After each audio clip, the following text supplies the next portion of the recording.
My name is William Cooper. I have been, for a number of years now, attempting to wake up the American people. I have succeeded in waking up the Japanese so far, and I'm still working on the American people, but we're making progress. I was reared in a military family. My father's a retired Air Force colonel, lives in the state of Texas. He was a command pilot. While I was a child, I heard stories that the pilots would tell, sitting around the kitchen table, usually with a glass of bourbon late at night, talking about UFOs and Foo Fighters that they had seen during World War II, and other strange things that they ran into in the air. And I don't mean that literally. When I left home, I went into the United States Air Force. I had intentionally, or I had originally wanted to go into the Navy. I had a great love for the water, for the sea. I loved the books and stories that I read about the Navy and ships, and was mesmerized by all that. But you see, I had a problem. If I even looked at a boat, I got terribly seasick. I even got sick riding in a car. That's how bad this was for me. I had a chronic motion problem. If I went to a carnival and got on anything that went around, that was hospital time. And that's how bad it was. So I went in the Air Force instead of the Navy, thinking that that would cure my sense of adventure. In the Air Force, I was trained in as an aircraft and missile and hydraulic technician. I worked on B-52 bombers, KC-135 aircraft, and Minuteman missiles. So, up until the time that I left the Air Force, I was thoroughly and fully acquainted with the state-of-the-art of our technology as far as the aerospace industry was concerned. In the Air Force, I met sergeants, usually enlisted men, older guys, and when we were out on the town drinking and carousing and raising hell, sometimes late into the night, when we had failed in our primary mission, which was to find a young lady, we would begin to tell stories and lie to each other. And they would tell me about having participated in recovery of crashed extraterrestrial spaceships that had come to rest somewhere on this earth. Because of the situation that we were in when these stories were told, I never did believe any of it. At all, to tell you the truth, and quite frankly, wasn't interested. I was interested in Susie or Mabel or whatever her name might have been at the time, because I was a young man. This was between the time that I was 18 and 22. I left the Air Force with an honorable discharge, served for a few months in the Air Force Reserve, and then enlisted in the United States Navy. It didn't work. I had to go in the Navy. Seasick or not, I was going to do it. And I had been reared with the teaching and the idea that to serve your country was the best and noblest thing that any man could ever do. When I went in the Navy, I volunteered for submarines and was attached to the USS Tiger SS-416, which was an old World War II diesel boat, diesel electric, which at the time that I went aboard was in the Pearl Harbor Naval Shipyard, cleanly cut in half. And there was an army of welders roaming all over it, welding, and sparks were flying. And I thought I had made a terrible mistake when I saw this. But I didn't. I had a wonderful time on board the Tyro, served with a great bunch of guys. But some strange things happened to me while I was on board that vessel. The strangest was that during a transit on the surface between the Portland-Seattle area, where we had gone to participate in what they call a Rose Festival up there, we were the tour boat. We were the boat that everybody comes down on Sunday and crawls through the submarine. On the way back to the Pearl Harbor submarine base, I saw, as the port lookout, a huge, tremendous, disc-shaped craft rise up out of the Pacific Ocean, tumble on its axis, and disappear into the clouds. And I was dumbfounded, astounded. I'd heard stories of these things all my life, but didn't believe in it. And it demonstrated a level of technology that is far beyond anything that I could conceive of at that particular time. Bear in mind that I was on a submarine. I knew what it took to go underwater. I had served 4 years in the Air Force working on the state-of-the-art of our aerospace technology, and I knew what it took to fly through the air. What this craft did was impossible to do with our state-of-the-art technology at that time. The year that I saw this was 1966. It was the size of a Midway class aircraft carrier, which is a small carrier by modern standards, but nevertheless very large. It was metal colored, sort of a pewter color. It did not glow like the normal accounts of UFOs that you hear. It appeared to have windows on it. It looked like a machine. It was a machine. If you can imagine a ship that traveled through the air, that's exactly what it looked like. It had things on it that ships have on it. It was incredible. I notified the officer of the deck that I had seen something approximately 15 degrees off the port bow and that I'd lost it in sea return. Sea return is something that we talk about on radar. When the radar bounces off the tops of the waves, and when you're talking about a lookout, you're talking about the sea bouncing up and down. For instance, if you lose a human being overboard in a sea, by the time you can count to 10, if the sea is moderate, you can no longer see that person in the ocean because of the effect of the waves bouncing up and down, the man going in and out of troughs, and the whitecaps, and so on and so forth. I wasn't going to tell the officer of the deck, whose name was Ensign Ball, that I had seen a flying saucer. Not on a small boat with a 100-man crew. And a 100-man crew was during wartime. We actually had 75 men most of the time, give or take a few transfers out and people coming in. On a submarine, you live in cramped quarters with a small crew, and I can guarantee you, you don't ever want to be the odd man out. You don't want to be the loony on board the boat. You don't want to be the guy that nobody wants to stand watch with because it's crazy. So Ensign Ball looked over in that area. Also, the starboard lookout began to look in that area also because he had heard this conversation. And I didn't expect to see anything else, but if we did, I didn't want to be the only one that saw it. And we weren't looking in that direction very long when another craft, or the same craft, just like it, came down out of the clouds, tumbled again on its axis. It was like it had to perform this maneuver. Why, I don't know. But they would come down out of the clouds, tumble, and then enter the ocean. When they came out of the water, they would tumble again and then go up. It's like they could only enter or leave the water with a certain attitude. I can't explain it, don't know why, but this is what happened. We watched this repeat itself for approximately 10 minutes. The captain was called to the bridge. The chief quartermaster came to the bridge with a 35mm camera, and we observed this take place over and over again for this 10-minute period. And what I would imagine to be 10 minutes is it was a long period of time. Photographs were taken. The chief, QMC Quintero, I've never been able to remember the captain's name, and I would really rather someone else dig out the records from Washington and verify all this, which I understand some people have done, but have not made it public. And the starboard lookout, whom we call Geronimo, we all witnessed this. We were not allowed to leave the boat when we reached Pearl.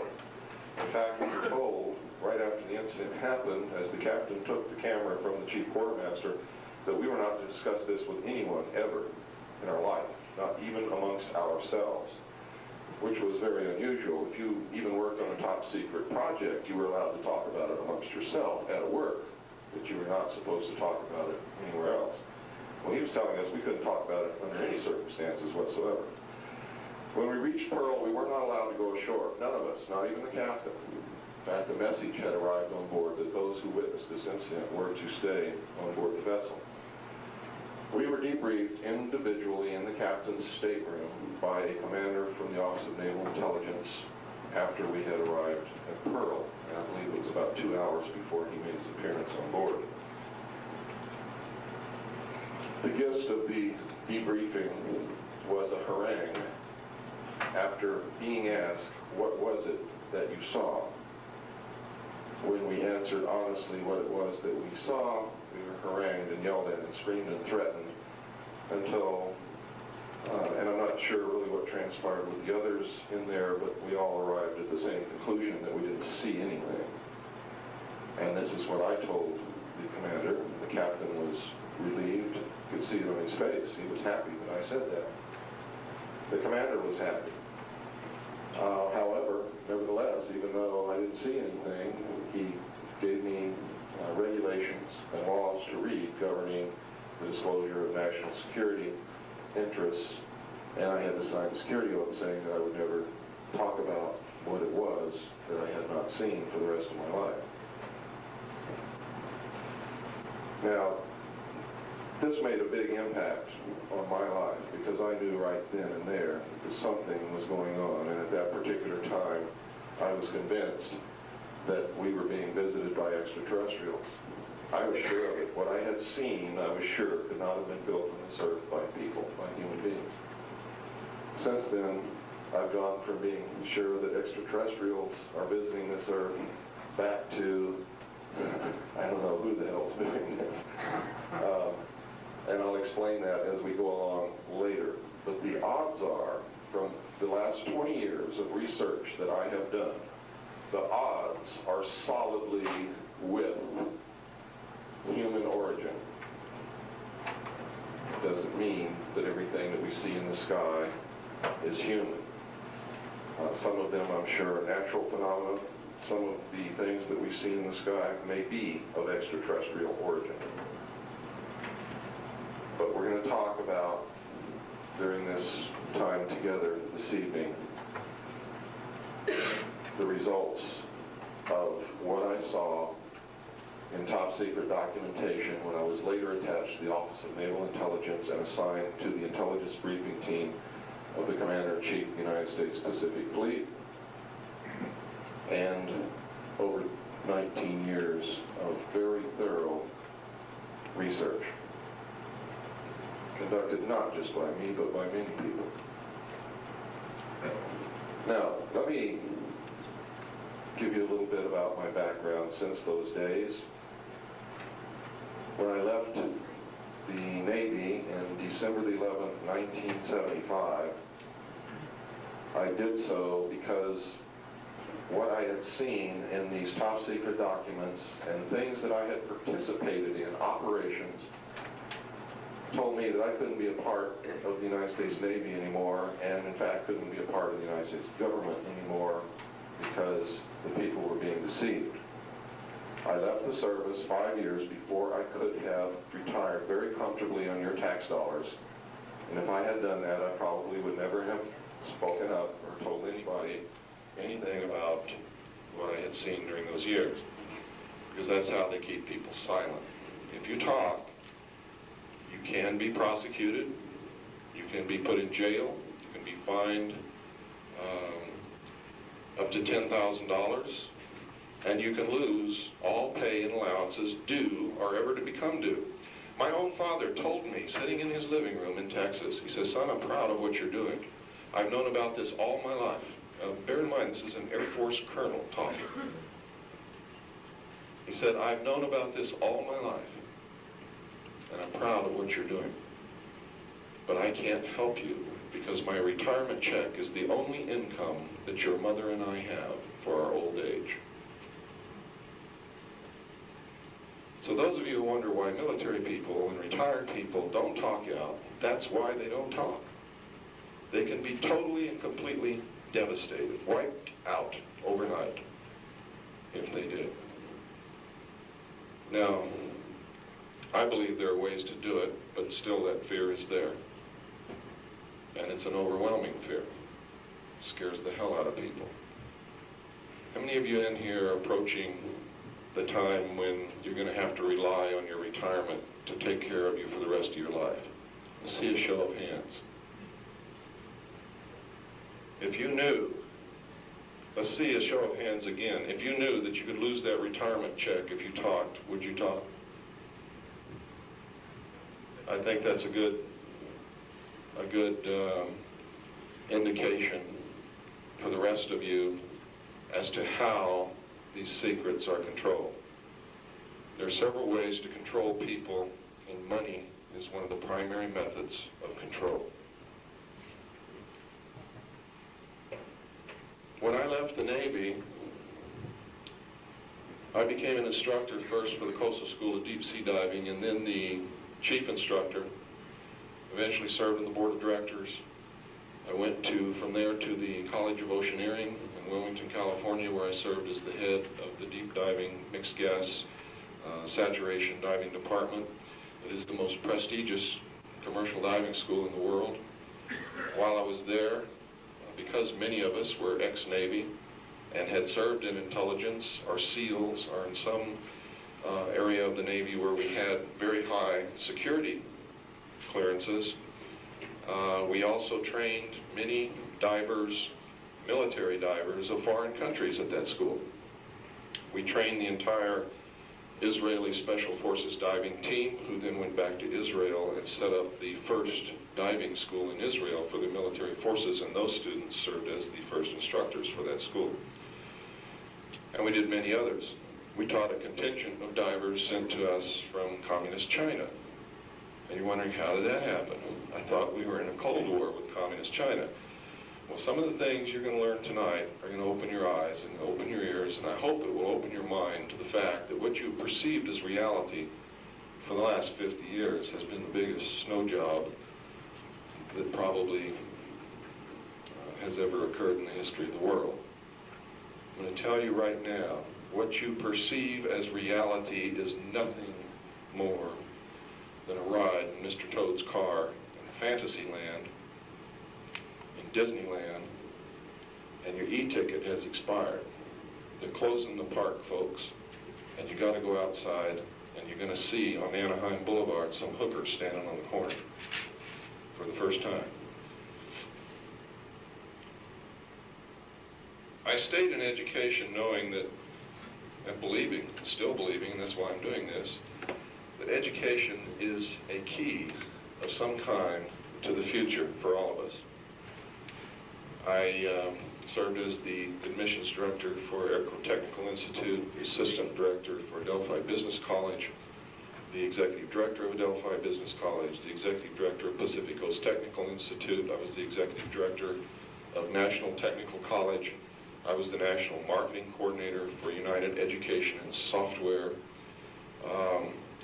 When I was working in these capacities, I made anywhere every single year between $60,000 and $90,000 with no sweat. When I began doing what I'm doing, my income went from between $60,000 to $90,000 a year down to absolutely nothing. To protect myself in what I'm doing, we spent literally my life savings in a mailing of information to people all over the world whom I did not know about. For the first year that I did this, I did it on my own expenses, supporting my family, traveling, not charging anyone a penny to hear what I had to say. And I hoped that I could continue that because I hoped that people understanding the importance of what I have to say would donate some small amount so that I could continue to support my family and not have to charge people money to come and hear my message. Unfortunately, that never happened. Nobody ever contributed a nickel, not once, except when Annie and I reached the rock bottom, absolute rock bottom, and everything that we had and all our accounts was stolen. Some letters began to arrive with no return address. We told no one knew about this, no one knew that we were in trouble at all. From Wisconsin. And each of those envelopes had money in them. And it literally floored me because I've always believed that some higher power has had a hand in what it is that I'm doing, because I've always felt compelled to do this. And every time that I hold back or try to hold back from doing this, terrible things begin to happen. And when I began to do this, my life smooths out like somebody went ahead and just made sure everything was okay. It's incredible. It could be coincidence, but there's been so many coincidences in my life that I really don't believe it is. Now, the reason I gave you my background is for those of you who have never come to one of my talks before, you know who I am. You know that I'm not some guy up here that thinks he's the Wizard of Id or some Looney Tune guy. I have always been, all my life, a solid member of the establishment. I was conservative, gung-ho, brought up in a military family, Bill Cooper.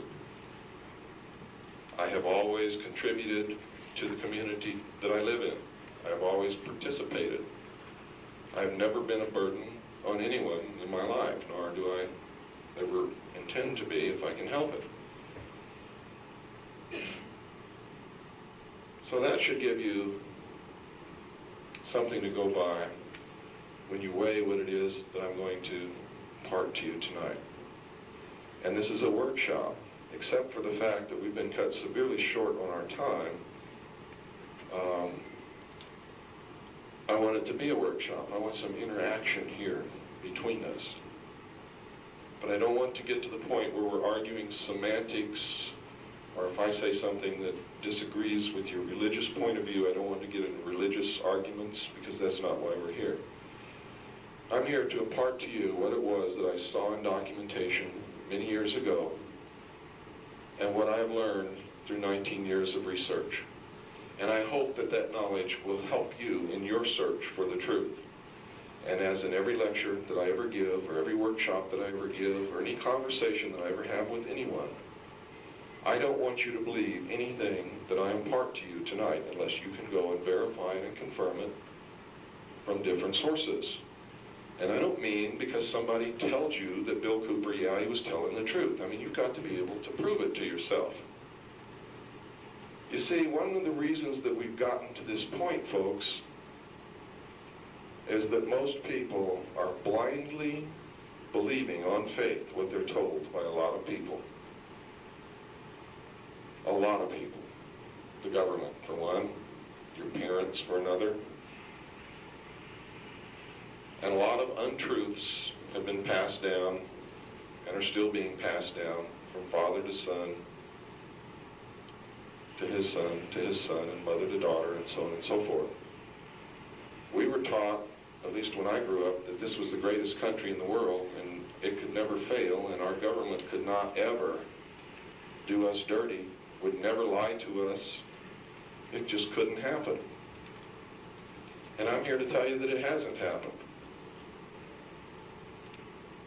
For the last 40 years, our government has not been allowed to function as it was meant to function by our forefathers.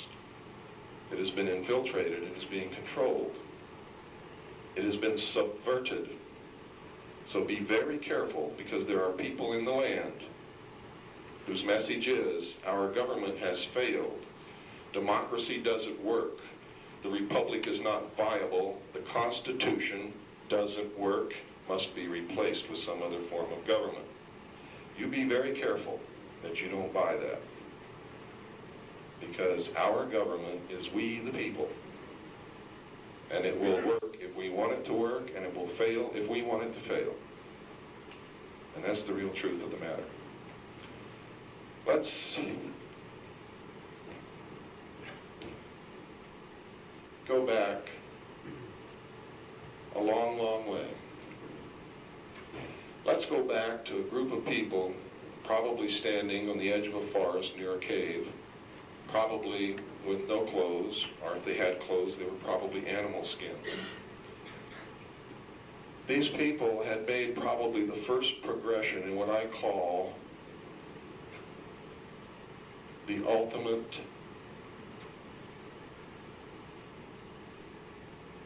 state of living in divine grace. They had learned that to be alone in the forest was not good. They had banded together in a small band. They had sought out this cave for shelter, and they're living together. Some of them probably went out and hunted. Some of them probably gathered nuts and berries. Some of them, because there were women, stayed and took care of the little children. But one of them learned something that the others did not know how to do.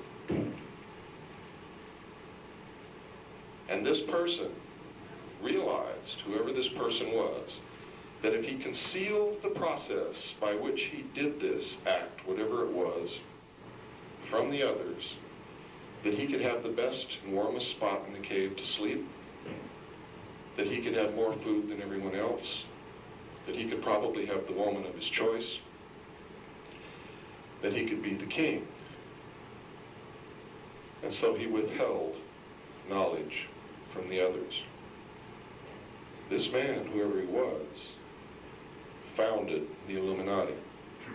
He was the founder of what group calls itself the Guardians of the Secrets of the Ages. The men who throughout history have learned to withhold knowledge for their own gain and power, because they believe that the rest of us are not capable of understanding or using our intellect, and that we would misuse that knowledge. And so we are to be guided and herded like sheep and like cattle. This is their true feeling about the great herds or masses of people. If you believe as they do, we're herds. Now, I have been able, for the last 19 years, to come up from thinking that everything in the world stumbled along and happened when it happened, to believing that no, that can't be right because there's too much organization to it, and it very seldom ever happens in favor of the people. Very seldom.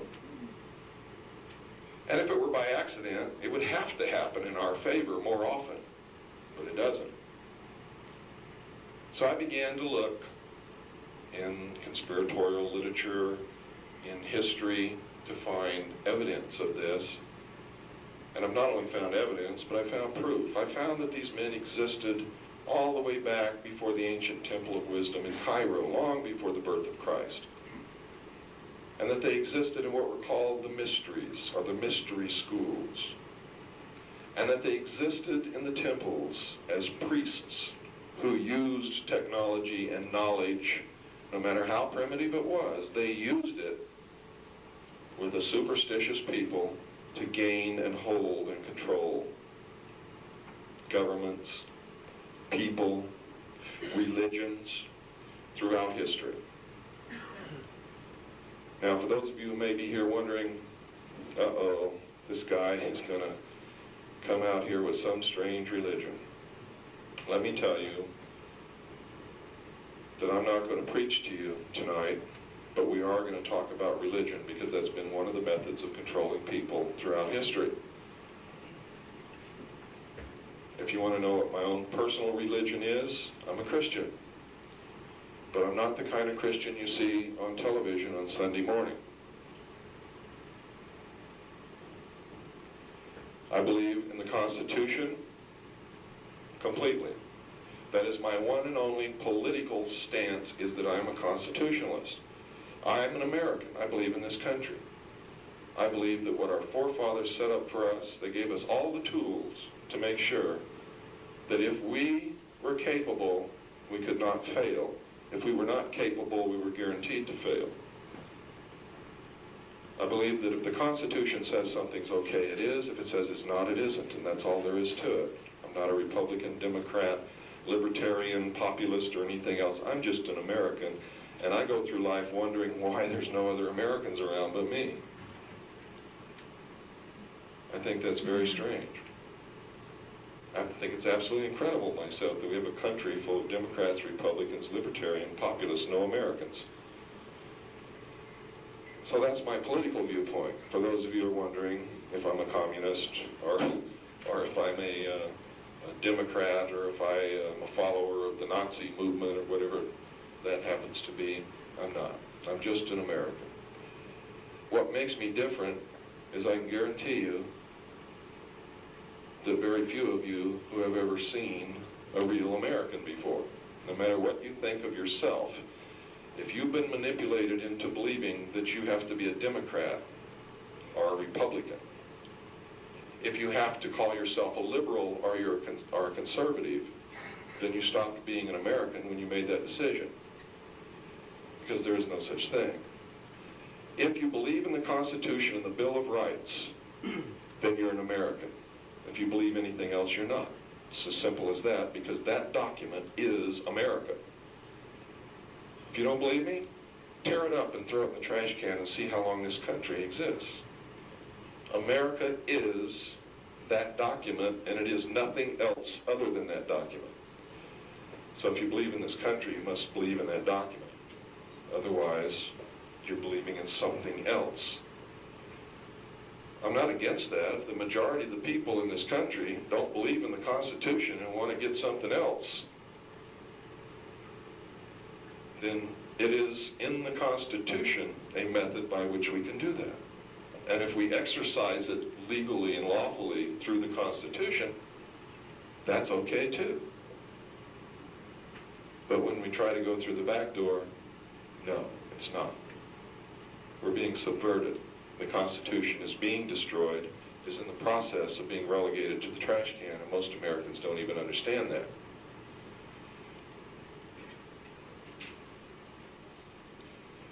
These men who make up the mystery schools, the guardians of the secrets of the ages, the structure of their organizations always exist in a pyramidal form, with the majority of members on the bottom rung, and each rung requiring degrees of initiation, with a very small group at the top controlling this gigantic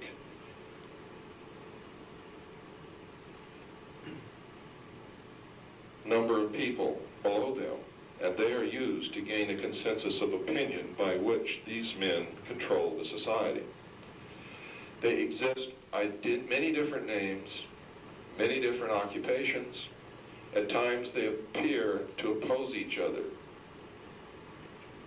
because they practice Hegelian conflict resolution.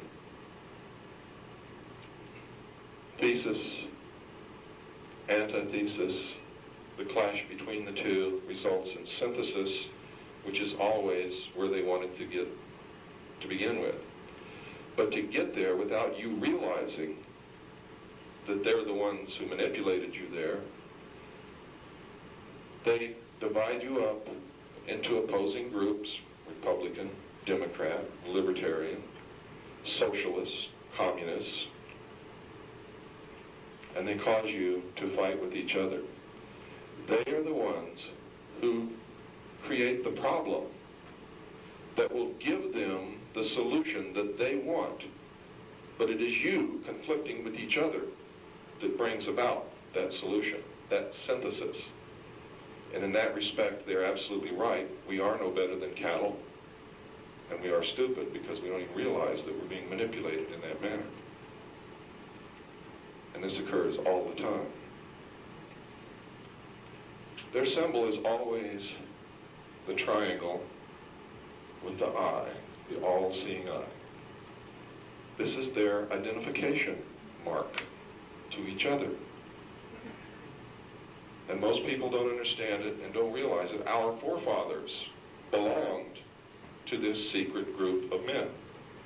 They were members of this group that I call the Illuminati, simply because most people who study these things understand the goals of the Illuminati and what it means. Their goal, they believe, is in the best interest of all humanity.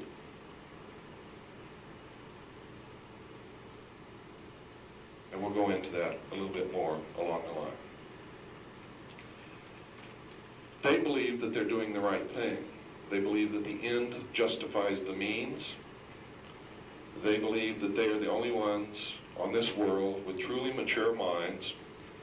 And while they understand the literal, esoteric truths and are able to communicate directly with God,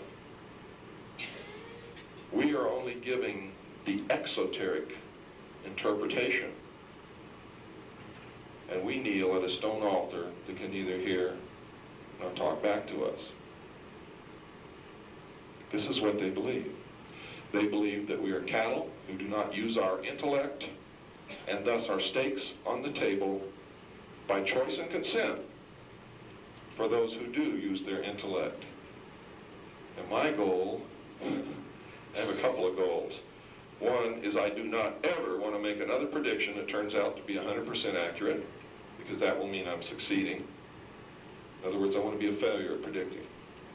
Number two, I want to wake you up to the point where you can stand in front of a mirror and say with no hesitation, I've been stupid all my life, and I'm never going to be stupid again, and that you will begin to use your intellect so that we can control our destiny, because if we don't, a small group of men meeting in secret will.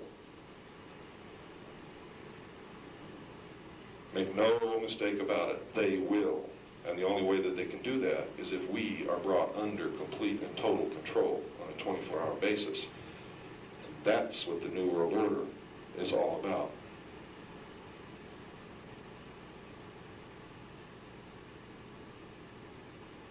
Now, for those of you who weren't here the other night and are shaking your head in wonderment at number one, gee, I've never heard anything like this before, but it makes sense. But how much faith can I put in what this guy says? I have been telling people for the last 5 years what was going to happen down the line. And I've been 100% accurate on every prediction that I've ever made. And I don't like that. That's not my goal. As you just heard, my goal is to be absolutely inaccurate. Then I will know that I'm succeeding. When I was with the intelligence briefing team and the Commander-in-Chief of the United States Pacific Fleet, I saw documentation that said extraterrestrials are real. They're not only real, but they're here. They're not only here, but in 1954, an agreement was made between the United States government and these, at least one group of extraterrestrial beings, for the exchange of technology. And in return, we agreed not to disclose their presence here on Earth. We also agreed to allow them to abduct human beings on a limited periodic basis for the purpose of medical examination and the monitoring of our development.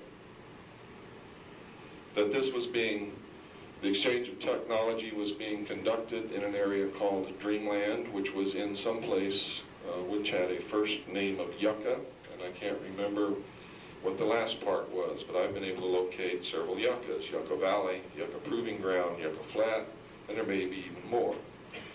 But I do remember that whatever this Yucca was in the Mojave Desert. And it was called Dreamland.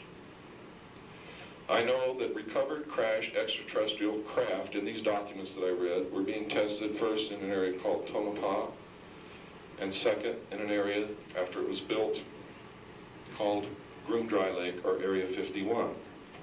I can take you today, this very minute, to a spot in the Nevada desert outside of the Atomic Energy Commission test site near Groom Dry Lake.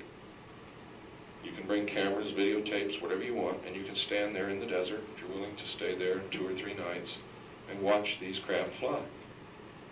Watch them being test flown by the United States government. Now, you have to understand that there is so much deception and manipulation involved with the bringing about of the New World Order that even as far back as 1972, I could have been shown these documents to make me go out, eventually, knowing my psychological profile and my patriotism, and talk about this. But why would they want me to talk about it? And it appears that that may have been what's happened. Can anybody come up with that? Why would they want me to talk about it? See if anybody in here has thought that far ahead. Has anybody got an answer? Yes? Misinformation, but why? I mean, there have to be a reason for it. They don't just throw out stuff just for misinformation. I mean, there's always a goal to whatever is done specifically by the intelligence community. Yes, sir? Acclimate you to the alien presence. That could be one reason. Maybe they want to eventually acclimate the American people and the people of the world to an extraterrestrial presence. Why? Well, without being prepared, could you see some little guy that didn't look like us land and wade across Georgia and get out and walk down the street without getting killed? Could you? There are many places in the world where if they landed, if they're real, if they got out of their spacecraft, somebody would shoot them dead on sight. Simple as that. To put it bluntly, human beings suck. We wouldn't even give them a chance to find out who the hell they are. We've been killing each other for thousands of years, maybe tens of thousands of years. What makes anybody believe we would treat them any different? Most people, not most people, maybe most people in some areas might even be proud of it, might even want to stuff this little critter and hang it on their wall as a trophy. You got a deer last week, Joe? Well, I bagged a reticulum. It's the truth. It's the truth. Why else would they maybe want to put out this information? Want to let us know that pretty soon that the aliens are taking over. Well, we don't know that. Well, I said they want to build us up, and then when they do say, well, let's go and land it, they're going to take us over. You're close. Yes, sir. Okay, so then, say in the future, well, we had somebody like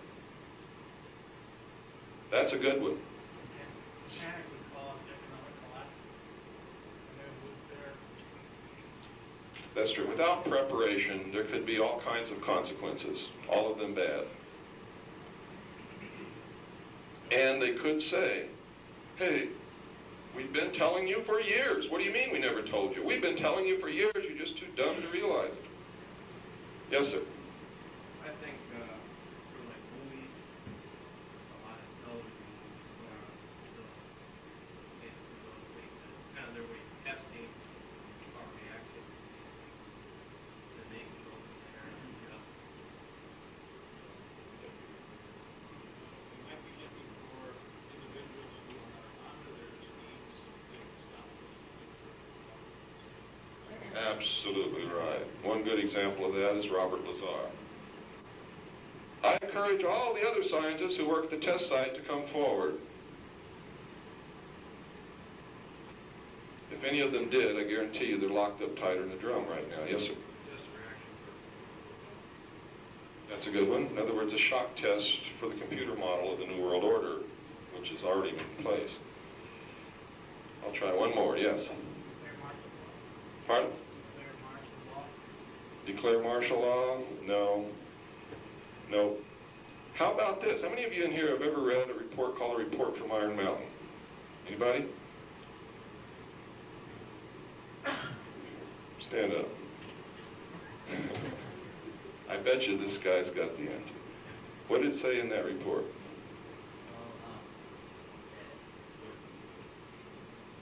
Well, the report was basically about how the economy was, in a way, based on war. Everything.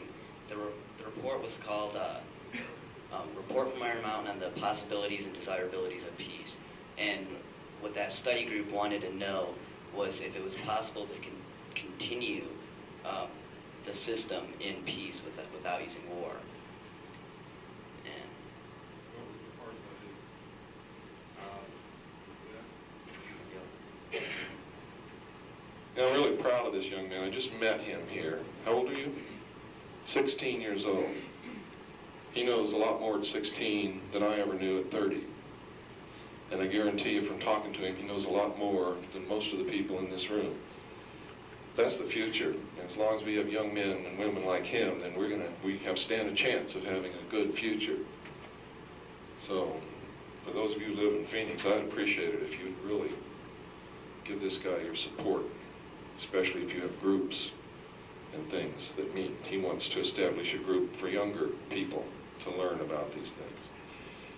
The report from Iron Mountain was a study made and financed by the United States government in order to find out if we could ever genuinely live in peace, disarm all the nations and live in peace, a lasting peace.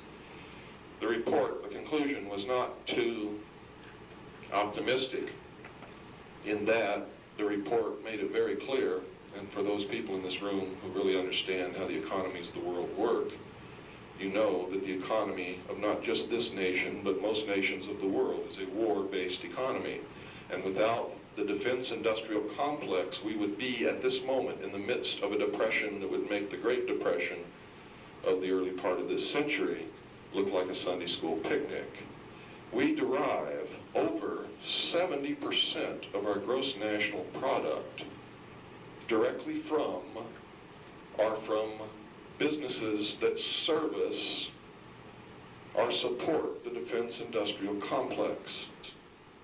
The defense industrial complex, to the elite who really understand these things, is a welfare system to keep us from revolting against the powerful few. It keeps a chicken in every pot, and that's what it's really for. The Cold War was a scam. The United States and the Soviet Union have been operating a secret space program out of the public view since the end of World War II. They have developed a technology that would make George Lucas and Steven Spielberg turn green with envy. Resembles nothing less than sheer magic. For those of you who are interested in alternative healing methods, they don't withhold those things from the public so doctors can get rich, like I've heard from so many people who are into alternative methods of healing. They do it to keep the population of the masses in check. They want people to die. People have to die. The sooner the better, in their estimation. Why? Let me tell you why. Because between 1957 and 1990, the population of the world doubled. I remember going around for years wondering, what the hell's going on? I mean, everything's different. It's not the same anymore. And it wasn't. It was mainly the result of increased population.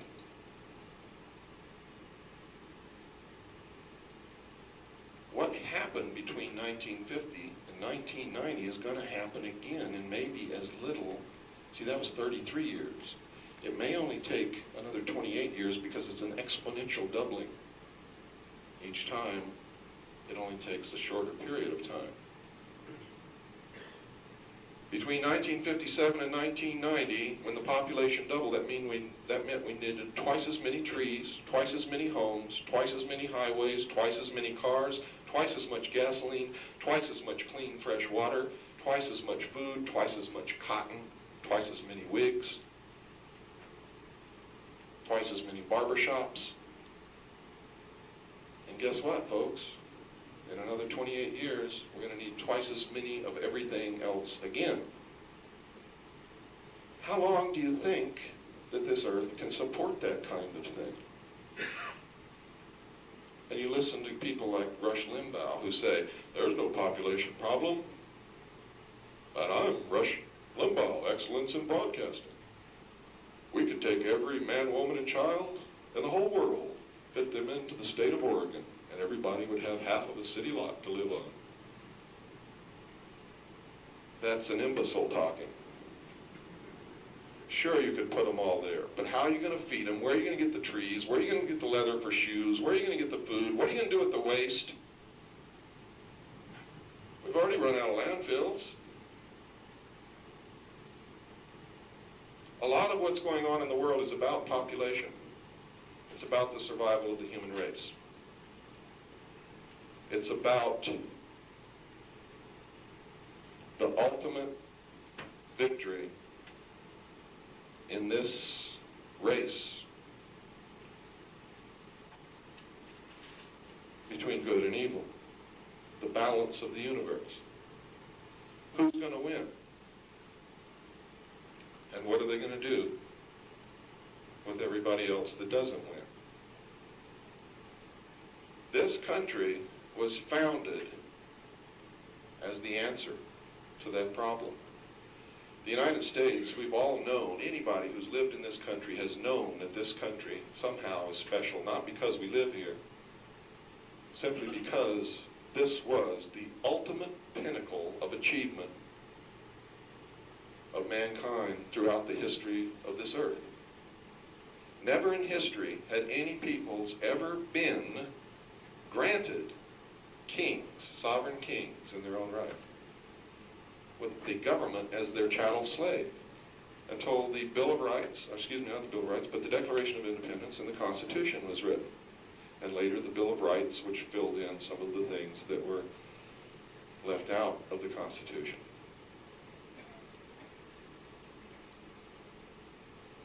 How do I know this? This guy's wacko. This is no different from any other country. It's just our forefathers had bigger guns than King George did. It can be proven mathematically. And now you think I'm really nuts. These men who run these secret societies, who are the guardians of the secrets of the ages, knew a secret. They know lots of secrets, but they knew one secret that is more important than any other secret that can be learned. They know what God really is. They know it. They're not going to tell us. Now, I think I've learned some part of this secret. Everything that they do has a mathematical precision to it that is nothing short of astounding. Absolutely astounding. Einstein said it once. He said, there's nothing that can't be figured out with mathematics, proven with mathematics. He said history can be proven with mathematics, and he was right. This seems to be a mathematical universe. I'm going to give you some numbers, and I hope that you write them down, because these are the important numbers. 1, 3, 7, 11, and 13, and any multiple of those numbers. Every significant event that has ever happened throughout history has happened on a date with a combination of these numbers. When was President Kennedy assassinated? What was the date? Month was November, wasn't it? What month is that? What day? 22, that's a multiple of 11, isn't it? 1963? What have you got there? You got a 9, you got a 6, and a 3. All multiples of 3, and if you take the 1 and add it on to the 7, I mean to the 6, you have a 7 in there. Or if you add them all up together, what do they come up to? Pardon? 19, 9, and 1 is what? 10. Now, if you know numerology, 10 is the number 1, isn't it? It never fails. It never, ever fails. When was this country started? 1776. 2 7s, a 6, and a 1. Figure it out, folks. I mean, I don't have to stand up here and do this all night. You can figure it out with any important dates throughout the history of the world. It is just absolutely true.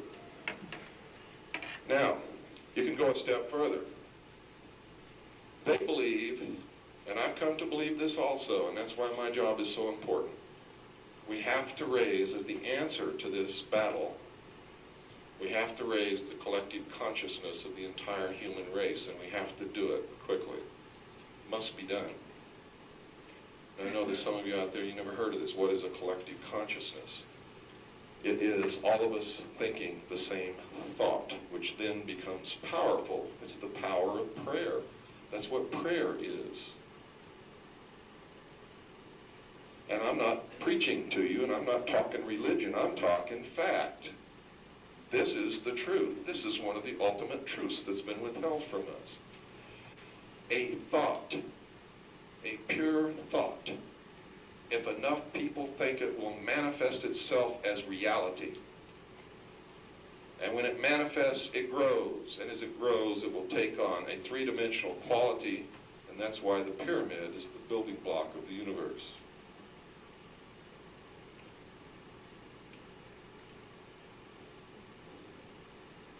That's why Father, Son, Holy Ghost.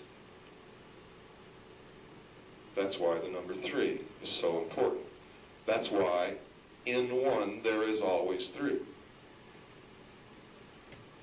Believe it, it's true. That's why when this nation was founded under God, the thought created 3 realities under the heading of Father, Son, Holy Ghost, which became this country. If you take the date 1776 and start at the apex of the first pyramid and put M, this date is written in Roman numerals on the reverse of the Great Seal of the United States at the base of the pyramid, and it's on the back of every dollar bill that you have in your pocket. Take one out. We're going to talk about this dollar bill quite a bit for the next few moments.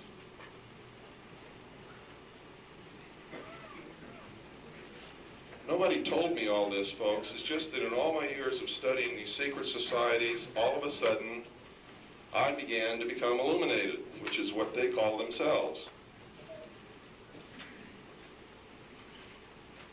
If you study something long enough, sooner or later, you become to understand it. If you start at the apex of the first pyramid, remember there are 3, go from the top to the left corner on the bottom and across to the right corner of the first one, and then start at the top of the second one, and put those Roman numerals at each corner. Across the top, you will come up with MCX. MCX is 1110. That was the date that the ultimate branch of this secret group of men founded the Knights Templar, which is still in existence no matter what you've been told. It was founded by the Prior de Sion in the city of Jerusalem. It was commissioned to find and guard the last remaining relics of Jesus Christ, and to guard the pilgrims who were traveling to and from the Holy Land. They weren't destroyed because they were controlling the money of the King of France, as you see in history, because history has been rewritten to make you believe what they want you to believe. It was destroyed because they withheld these relics from the Pope and from the King when they demanded that they be turned over.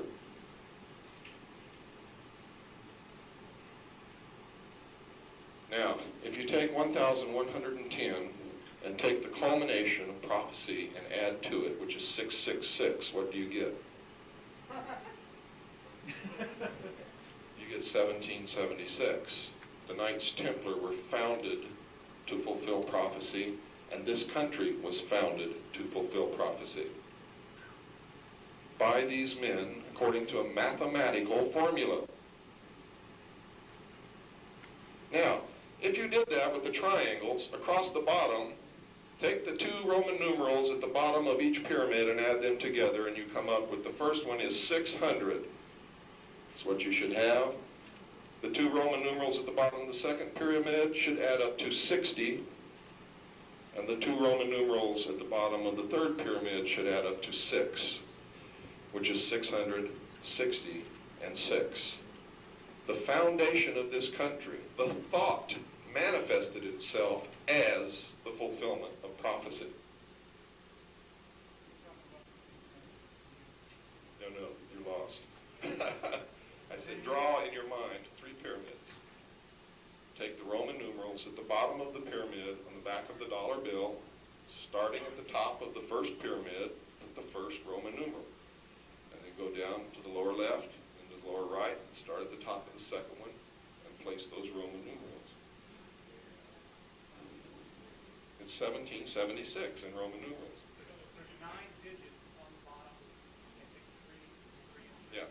Well, we don't have time to go through that with every individual here. Remember that when you get home, do it, if you don't have time to do it here. I can't take time out from this seminar and go over this with each individual person in this room. Believe me, it comes out. It comes out with a precision that is astounding. You see, because as the country manifested, it also manifested its antithesis. In other words, what these men realize and what they know is that in the beginning, is there a minister in here? Is there a reverend, a minister? Yes. Can you quote me the first paragraph of Genesis?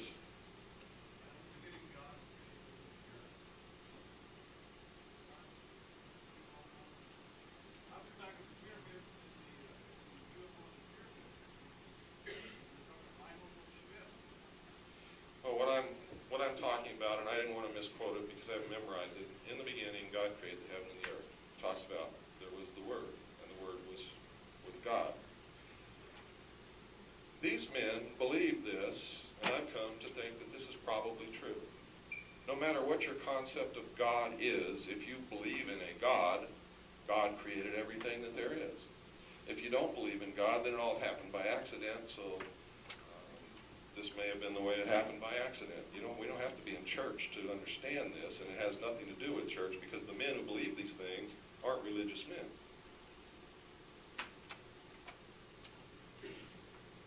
They believe that in the beginning there was nothing, but whatever there was in this nothing came together as a thought. If you can imagine that. It's the old thing, what came first, the chicken and the egg? Well, they believed that this was pure thought. And the thought, because it was all there was, manifested the reality of everything that is or ever will be, was manifested at the same time. Now, they're not talking about fate. They're talking about everything that could ever exist in all of its forms was manifested then. In other words, there weren't 400 million creations. In other words, next year, he's not going to create Joe Smith, who's going to work in a pickle factory. Joe Smith was created in the beginning. Everything that ever is, was, or will be was created at that moment. And individual thought, our consciousness, is what arranges everything that is into what can be in the future. Now, you don't have to believe this, but this is what I'm telling you. These men believe. They think this. They believe it. And as far as I can tell, they appear to be right. Lemon-colored Cadillac parked in fire lane. Must move are, well, I'm not going to say what they said. It's going to happen here. But if you got a lemon-colored Cadillac, I'd go move. Huh? It says lemon-colored Cadillac. If you're confused about what color your Cadillac is, you better go check. If I were you, I would check.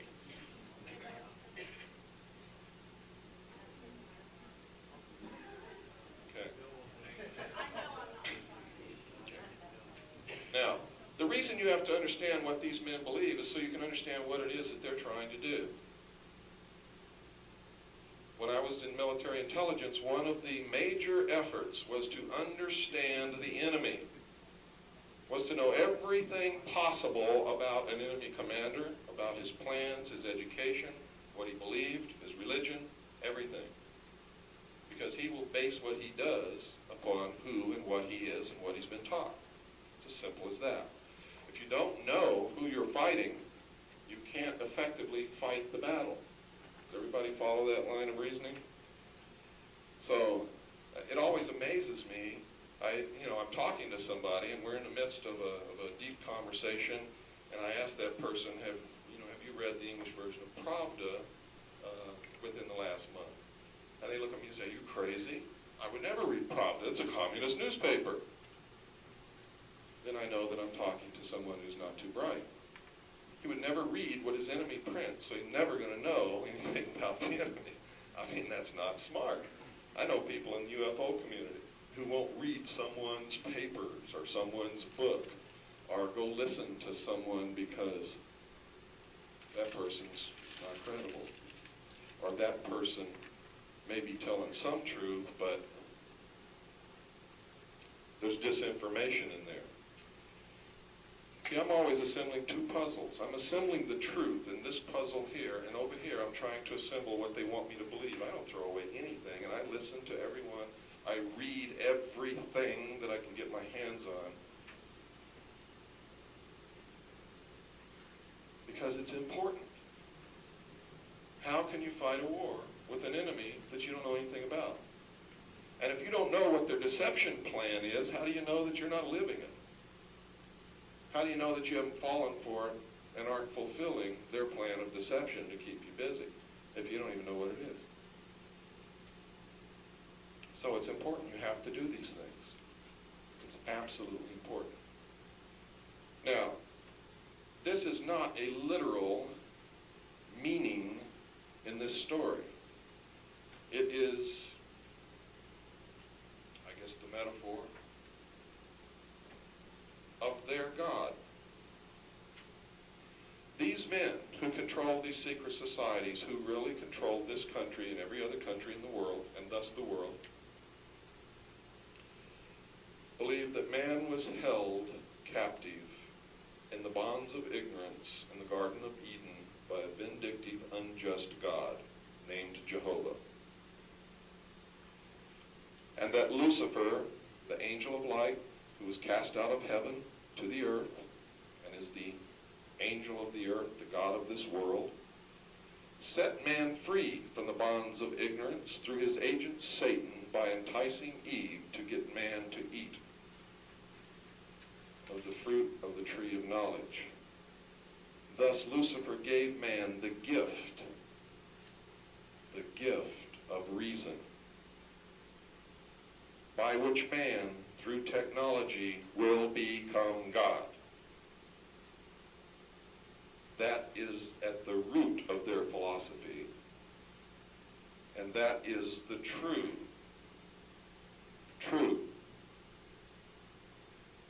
satanic thought, if you want to call it that. If you're a Christian, that's what you're going to label it. Others would say that these are learned men who have discovered that superstition is the wrong way to live a life, and that by using your intellect and your brain, man will become God. I'm not going to argue those points. It's not why we're here. I'm here to impart knowledge to you, if I can, for those who will accept it and will take it out and prove it right or prove it wrong and use it. Because we're engaged in the ultimate battle for man himself, your very soul. This is what this is all about. It's what everything is all about. The final battle between good and evil. There's a balance in the universe. And if thought can manifest itself as reality, just as it did in the beginning, its antithesis will also manifest. And that is the way the balance of the universe is maintained. You have to understand that the word good has no literal meaning whatsoever if bad does not exist. There can be no good without evil. There can be no evil without good. A woman without a man will be the last in her line of species. Whether she's an ant, whether she's a human, whether she's a bird, makes no difference. A man without a woman will be the last in his species. There can be no positive without negative. It doesn't exist. I've had some real belly laughs over this concept in the New Age movement that you're not supposed to think a negative thought, that you're supposed to dismiss all negativity from your mind. You can't live that way. It doesn't work. To do that is to say, there will never be a problem, and if there is, I will turn my head and walk the other way. It's a trap. Carefully laid, but it's a trap. The concept that man is God is a trap also. Also carefully laid. Very attractive. Everybody wants to be a God. It's really neat to go to a seminar and walk out and say, I'm God. But it's a trap. We all have, as I said the other night, a spark of divinity in us, a spark of God, a part of God. God made the universe. We all are a part of God, but no part can ever be greater than or as great as the whole. It cannot be. All of us together and everything that's in the universe together with the ultimate law of the universe is God. Doesn't matter how you visualize this God as a person or as energy or whatever. If you believe that there is an ultimate law to the universe, there must be a God. Otherwise, physics couldn't exist. There can't be order without someone or something that makes the rule, that makes the order. And it doesn't have to be a person, but you have to understand that something is dictating the order of the universe. I'm very careful, try not to step on anybody's toes as far as religion is concerned, because I know that that can get into extremely heated, emotional problems and arguments and everything else. My own personal religion is not trying to be foisted down your throats. And I hope you don't try to do that in reverse. Because I truly do believe in the Constitution. And that says we have freedom of religion. And it shall not be infringed. So that's why I word my lectures and my workshops in this manner. Because I don't want to infringe upon your constitutional right. I hope everybody can understand what I mean by that. Yes, sir. Question, were not the framers of the Constitution Illuminati? Yes, they were. And were they just gambling with what would be people? Was that a sincere effort on their part? Yes, absolutely. Or were they just gambling that people would? No, these men, these are the men who engineered the downfall of the monarchies all over the world. The kings and queens. Their downfall was engineered by these men. These are the same men who engineered the French Revolution. The very same. When they started this country, the United States of America, they did it to find out. See, everything they've done since the fall of the monarchs has been an experiment to find out what is the best government for the world that will result in lasting peace, where man doesn't have to kill man anymore. You see, I'm not totally against everything that these guys have as goals. I'm totally against the way they're going about it. I'm against the fact that they think I'm stupid and can't participate and won't give me a chance in a country that's supposed to be of, for, and by the people. That's what I'm against.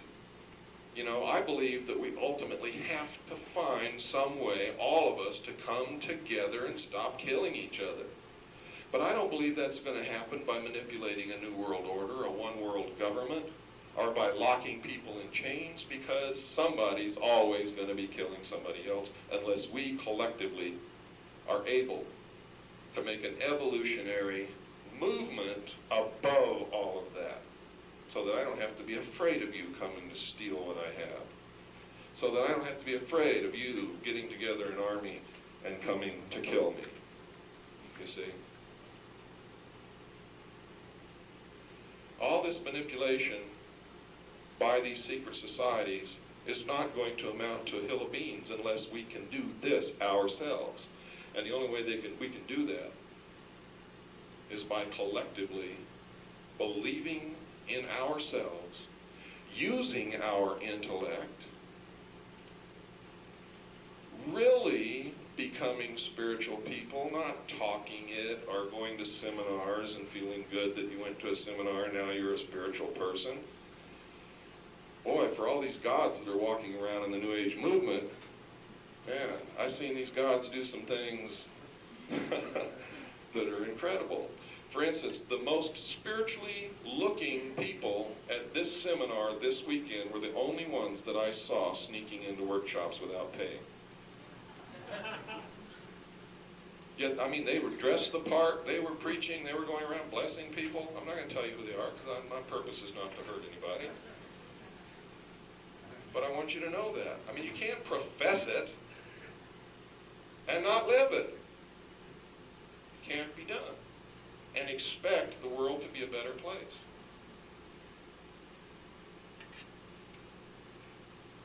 I think everybody in this room came to this seminar because they really want the world to be a better place. But I know that many people who are here professing that want, when they leave here, are going to go do something bad to their fellow man. Maybe out of fear, maybe out of greed, maybe out of weakness, maybe out of temptation, but nevertheless it will be done.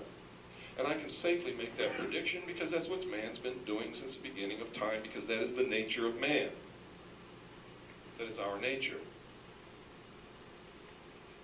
The first thing you have to understand before you can correct a problem is you have to understand what the problem is. Our problem is our nature.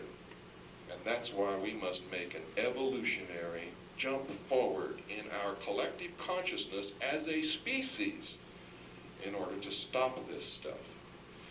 How can it be done? By beginning to think it and live it and communicate it and educate others. That's the way it can be done. That's the way it will be done. By using your intellect.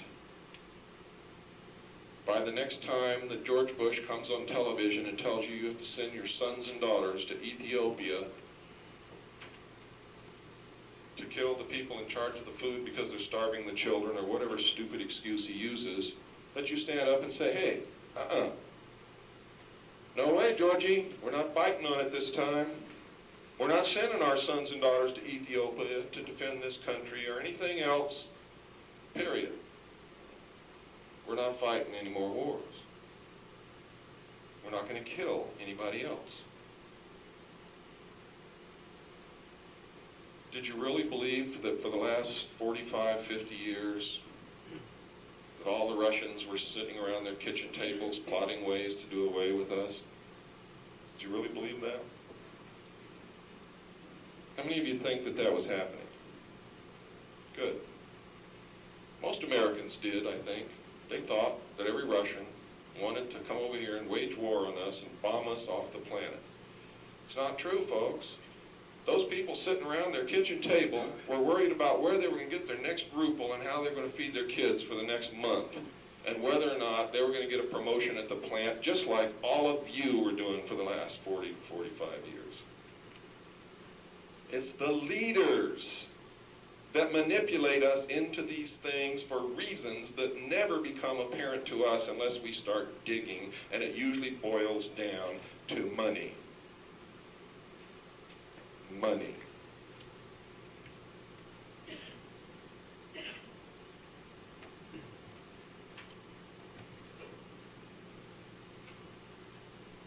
It only happens because we let it happen. We only let it happen because we really are stupid and we really don't use our intellect. And that's why I said earlier that you must be able to stand in front of your mirror and admit it to yourself. And only then, once you've admitted that that problem exists, can you begin to correct it. I had to do it, and it took me a long time to do it because I was a pretty proud, pretty brainwashed, oriented, establishment, gung-ho, military idiot. And that's the truth. I was stupid. But I'm not stupid today. And I hope you're not stupid today, and I hope you won't be stupid tomorrow or the next week or the month after that. But you will never get out of that until you can admit it first. That's important. You have to stop fighting someone because that person looks different. I had to just crack up. You know, I'd be on a radio talk show somewhere talking about my experiences and what I had learned, and somebody would call in. And this happened on many occasions because it's part of the government's campaign to discredit me in the eyes of the public. Somebody always calls in and says, we have proof that Bill Cooper is a member of a branch of the white Aryan race and is a racist. I wish my wife was here because that's when I asked my wife to come in. My wife is Chinese, you see. And I always laugh at that point because they didn't do their homework. That's why it's so easy to beat this enemy. They never do their homework. I have people call in now and say that I'm anti-Semitic because I published the Protocols of Zion in my book. They pick up my book and they live through it in Protocols of Zion. Oh my God, we've got to mobilize the communities and anti-Semitic. He wants to kill all the Jews. And then they feel really bad when they find out that in my book I make a very, very literal point of the fact that this is not the Jews that are behind all this stuff. I published the Protocols of Zion so that you would begin to understand what is happening, what has happened, and what's going to happen. The test of a document is not who somebody said wrote it or didn't write it. That doesn't make any difference whatsoever. You see, the Protocols of Sion, and that's really the name of them, not Zion. Zion is a corruption of the name Sion, which is really the mount where Jesus was crucified in Jerusalem. That's the real name of it. And that's the real name of that document, the Protocols of Sion. It was written by the Illuminati, not the Jews. There are some Jews in the Illuminati. There are also some Episcopalians and some atheists. And a lot of other people.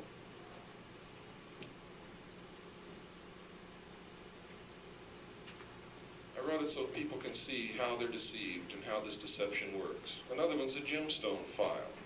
The gemstone file is pure disinformation that was put out by the Central Intelligence Agency researchers on astounding journeys in fiction and never get at the truth.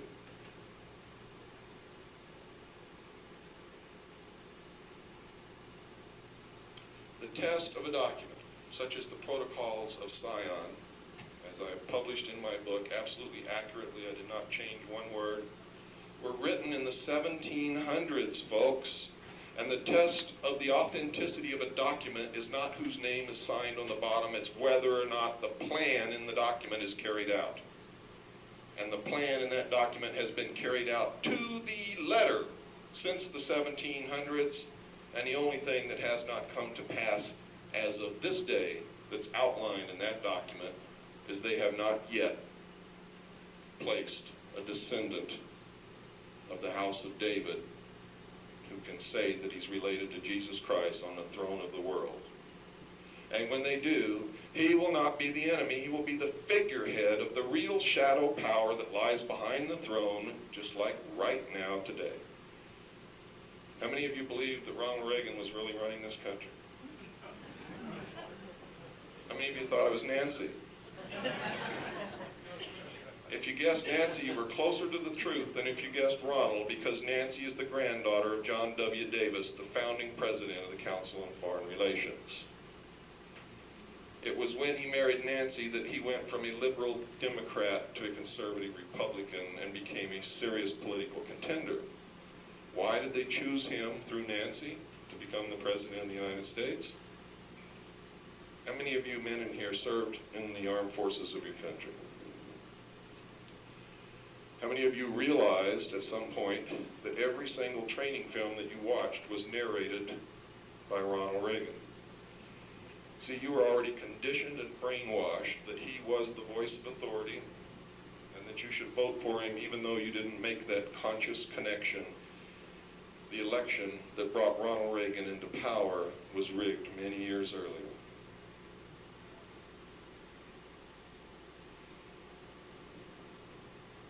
Was rigged. Every man who ever served in the armed forces in this country voted for Ronald Reagan.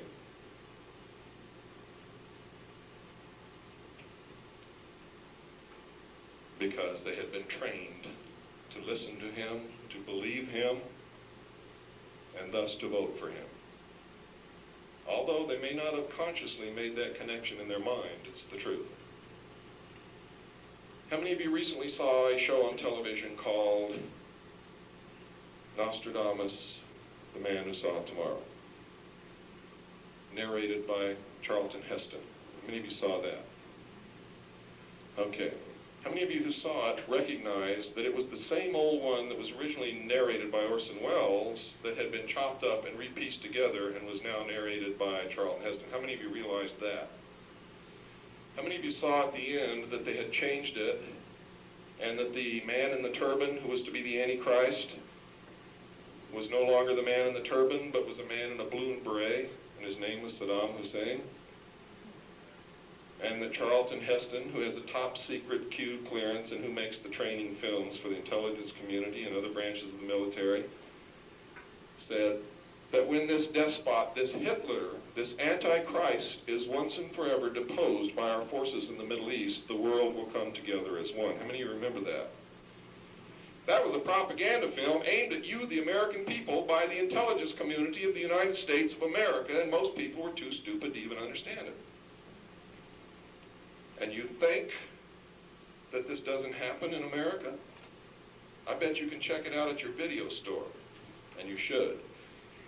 AT&T, one world, one car. What was the thing at the 1984 Olympic Games that came down and landed in the center of the Coliseum? It was a UFO. Why? Why a commercial of Docker Slacks that says, hey, guys, America's hosting EBs. Guys, EBs? What's an EB? EB is an extraterrestrial biological entity, and America is hosting EBs. And everybody says EBs, GBs, and they show the label of Docker Slacks. What's that got to do with Docker Slacks? Nothing, but it's got a lot to do with brainwashing you, the people, to accept an extraterrestrial presence here on this earth. And the landing of the UFO in the Coliseum at the Olympic Games and Docker Slacks are both Levi Strauss sponsored events. That's just one. The multinational corporations are participating in this brainwashing. Why? Because the New World Order, there's not going to be any small business, folks. They're going to be huge, gigantic, multinational, corporate, conglomerate monopolies. They're all for it. I've had members of the board of directors of multinational corporations tell me I was wasting my time. That the people are so stupid they're not even worried that anybody will listen to me, and that the New World Order is done deal and it's just around the corner. I've had them tell me that. That's how big their ego is. Their ego is so big they can't wait. CBS used to just be the eye. Now they got the pink triangle revolving around it. They're telling you.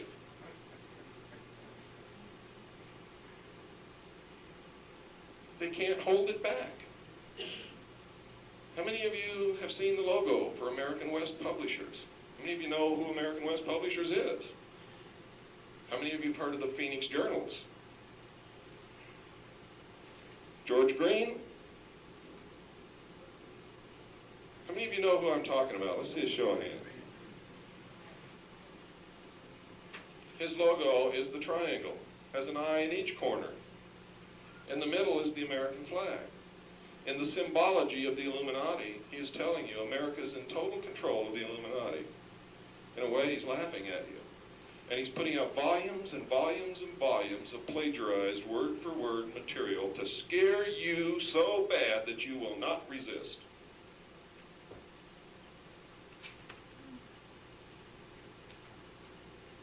And in the latest one, Commander Hatton, the space cadet, is recommending that you liquidate all your assets, convert your assets to cash, send the cash to George Green. He will buy gold and he will store it for you. Because in the New World Order, all property and all wealth will be redistributed and you won't be allowed to have gold. Well, what makes you think he'll be allowed to have it? And what makes you think he's going to give it back to you after all this occurs? And guess what? Thousands of people are sending George Green their money, except the people in Texas.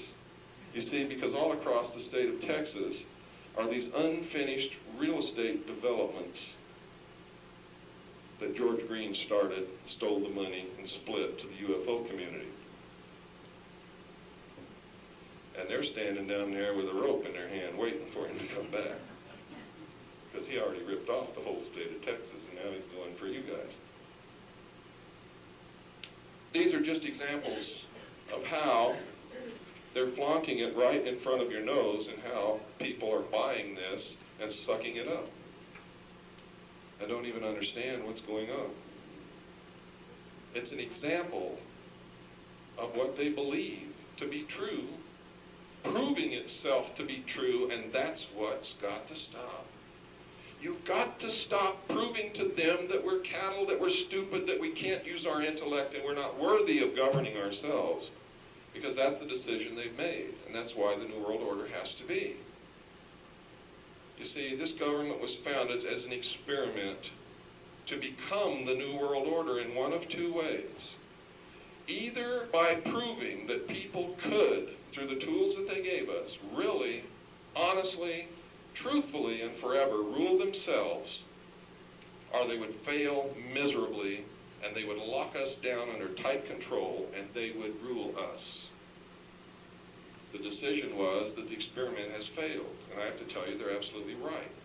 When nobody votes, we're not running this country. When nobody cares, we're not running this country. When you elect professional politicians time after time after time to the same office, we're not running this country. We don't even pay them. Why would you even dream that they're representing us? They have no reason to represent us. They're paid by the federal government. See, our country was set up so that citizens would go serve in the State House or in Washington for one term from any community, and one term only, no matter what office they held, and never go back again. And while they were gone, the community sent them rations to subsist upon, took care of their farm or their business, and made sure that their family was fed and their health was taken care of. They had a vested interest in making sure that they represented that community, wouldn't you say? Who have we sent to Washington or to the State House lately that has a vested interest in representing any of us? I can't count one. I can't count any that even care. And the Hawaiian people are so proud of Daniel K. Inouye. And he sold them down the tubes, giving away their land. Maybe you read the paper this morning. Giving the Hawaiian people's land away. In the Iran-Contra hearings, he was the chairman of the committee. When Congressman Jack Brooks brought up the issue of the plan to suspend the Constitution, which is not allowed for anywhere in the Constitution, so it's illegal, he was shut up by Daniel K. Inouye. I can talk about senators and congressmen from every state in this union because they're all just as guilty.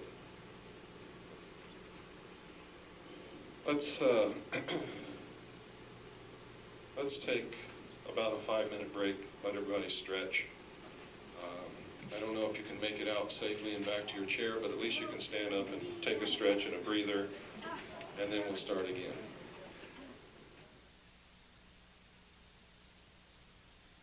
Folks, I hate to rush you like that on the breaks, but they've cut my time since severely. Normally, my workshops and programs that I do go between 5 and 6 hours because there's so much information to cover, and there's so many things that you need to have to start your own research and to be able to go out of here and realize really that something is wrong. Whether you believe everything that I'm telling you or not is not important. What is important is that you get the impetus, the desire, when you leave here, to go and start doing research and checking on your own, so that you will find out that indeed something is seriously wrong and that we need to be taking some corrective action. And I hope that it leads you to take the corrective action that I'm going to give you tonight so that we can win this battle. And it is a battle, make no mistake about that.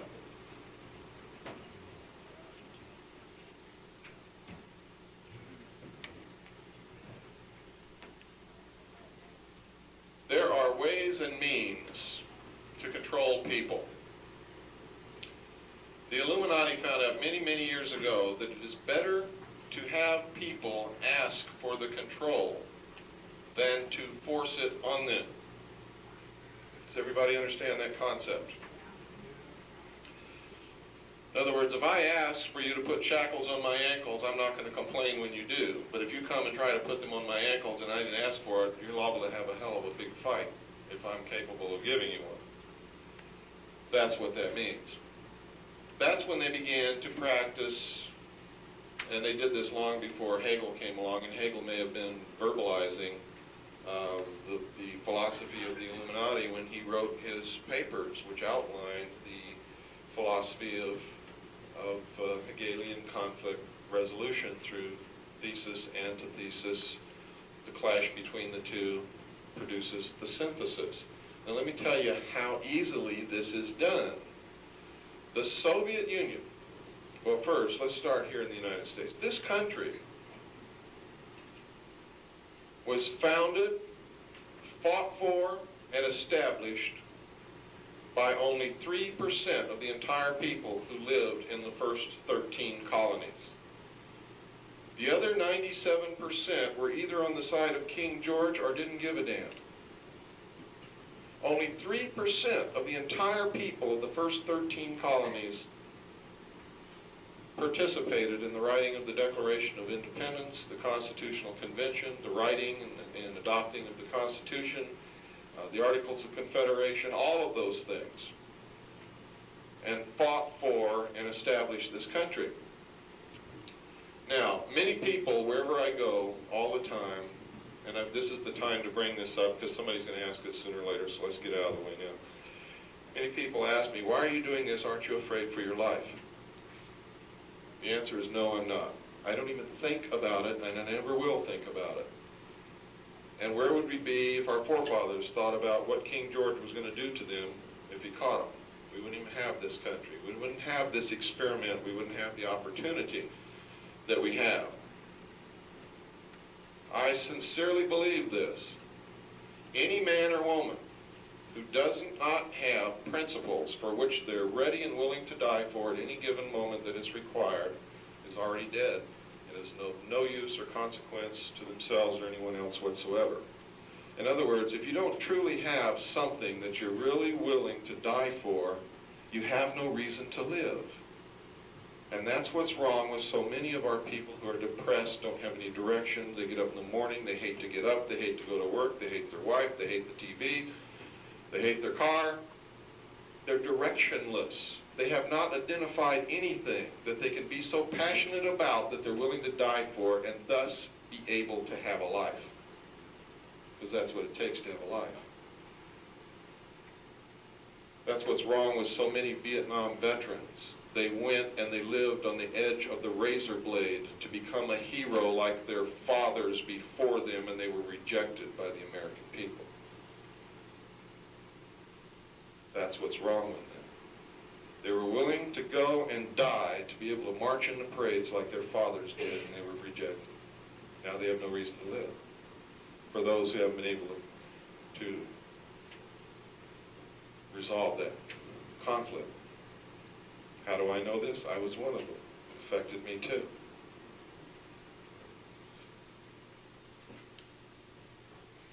The Soviet Union was founded, was fought for, and established by only 5% of the entire people who live within the boundaries of the Soviet Union. Does everybody understand what I'm telling you? This is significant.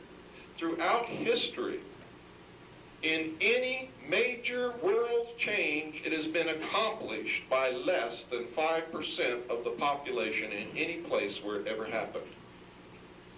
And look at Jesus Christ. Whether you believe in him or not, it doesn't make any difference. You have to give the man the recognition that he changed the entire world for over 2,000 years.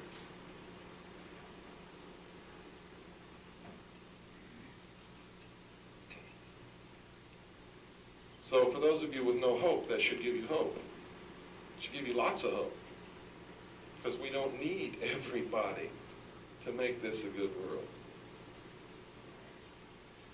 And that's proof of it, in my estimation. The bankers on Wall Street and in London financed the Bolshevik Revolution. This is documented. It's been proven many times. The United States of America and London bankers have kept the Soviet Union afloat for all these years.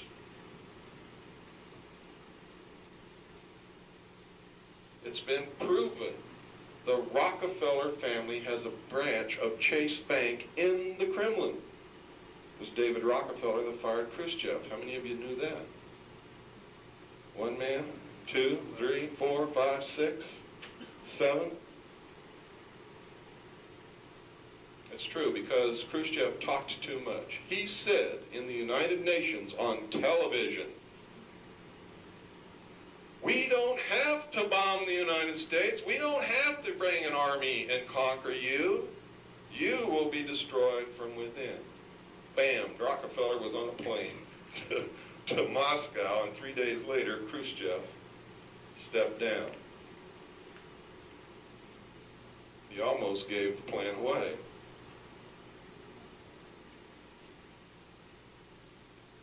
The Council on Foreign Relations really rules this country. No matter what you've been taught, no matter what you've been told.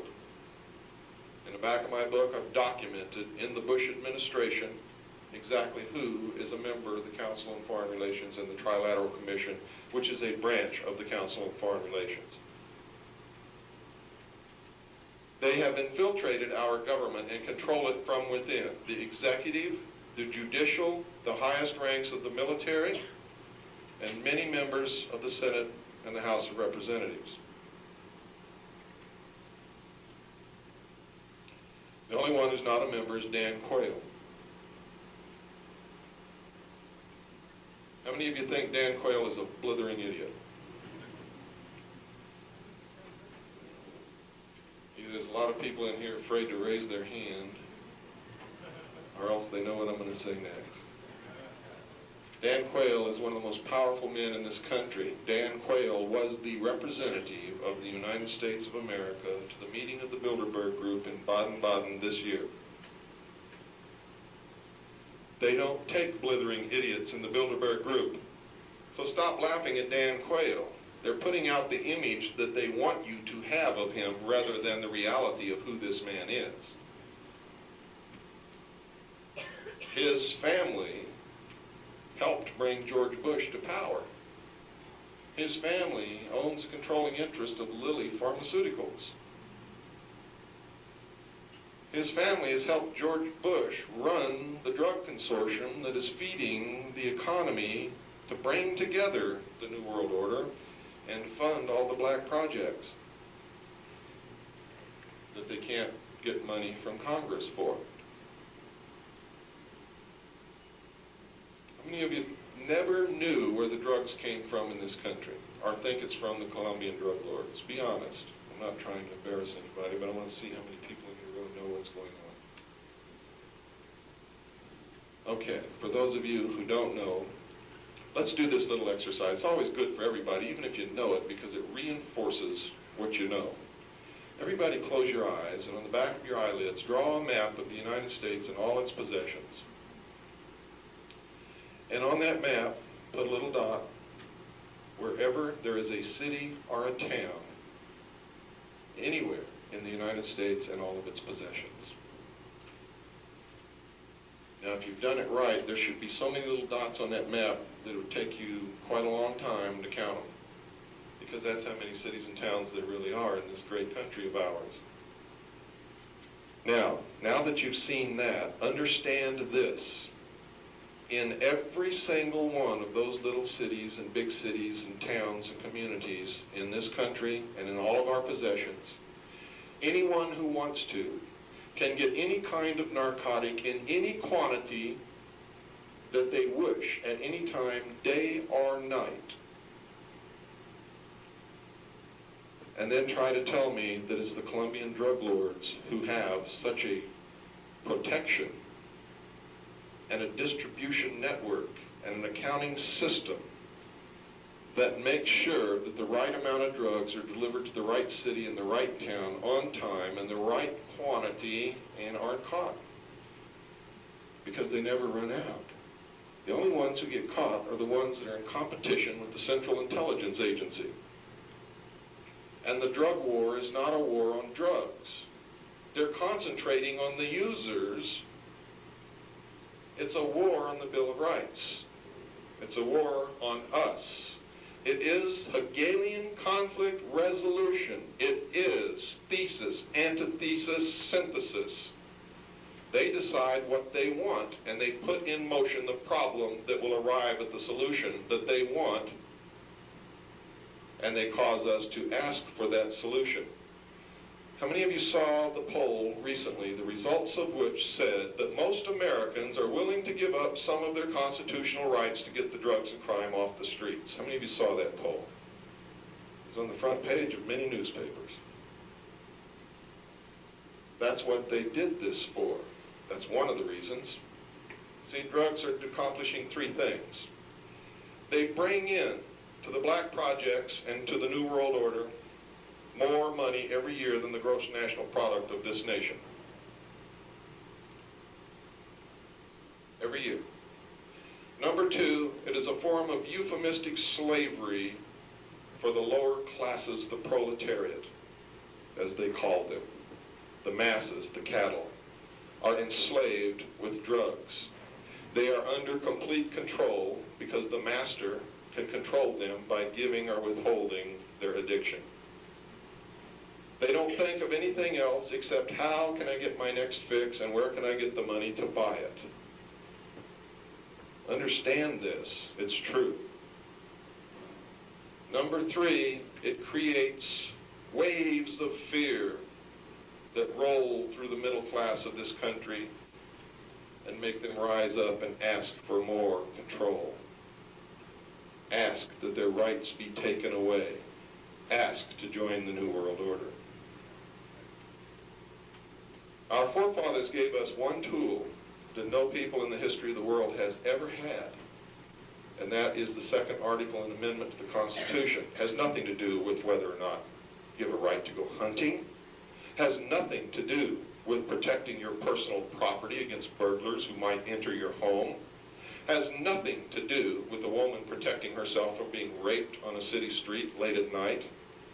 The second article and amendment to the Constitution has only one purpose. It's to protect us against our own government should it ever become oppressive and usurp the powers of the Constitution. That's its only purpose.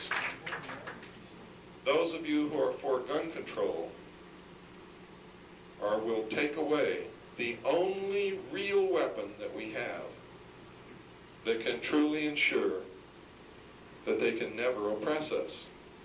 You see, because we never have to exercise that right. If everybody in this country, and I was taught when I was a child that it was a duty for every man to own a weapon and 100 rounds of ammunition, should he ever be called to protect his community from an oppressive government. My father taught me that. It's not being taught anymore. I will teach my daughter that. And I will teach her how to use weapons and how to clean them and how to store them safely so that nobody can get hurt. And I will teach her that as long as you have it, make sure that everybody knows that you have it, because that's the surety, bond, that no one will ever attempt to hurt us or take anything away from us just because they have the knowledge that each of us has a weapon and is willing to use it if we have to. They will never try. No one could successfully march against 260 million armed citizens. It's impossible. Can't be done by the largest army on the face of this earth. And by the way, that's the Communist Chinese army, and they don't have any way to get here. There's no bridge. They don't have a navy big enough to carry an army that could fight us.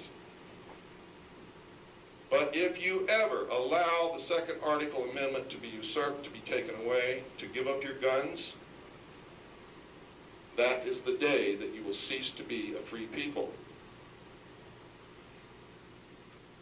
And for those of you who think I'm heartless and cruel because of that, because little Johnny shot his little sister because she found the gun in Daddy's bureau drawer, I'm not heartless and cruel. My heart bleeds for that family and for that child, and for the child that shot that child, and for the father that was so careless and stupid that he left the weapon where a little child could get it. But I'm not going to give up the freedom of a whole nation of people because little Johnny shot little Susie. That's not right. Every right bears with it a responsibility. Just like the freedom of speech. You're responsible not to slander your neighbor. It doesn't give you the right to slander someone or tell a lie about someone or hurt someone. And the responsibility of the second article amendment does not give you the right to leave a loaded weapon where a little child can get it. see? I hope everybody understands what I'm talking about. That's right. You take away the swimming pool. The child drowns. And that's a good point. You know, how many children have drowned in Phoenix? More children drown in Arizona than any other state in the Union. Less children are shot, but they still want to take the guns away. But nobody's trying to take the swimming pools away. Why? Because you're being brainwashed that it's the gun that does it. And nobody's brainwashing you, telling you that it's the pool that does it. I hope you understand that. You can take away all my guns. If I want to kill you, believe me, I'll do it. And I won't need a gun. Guarantee you, I'll do it. And I might do it with a swimming pool.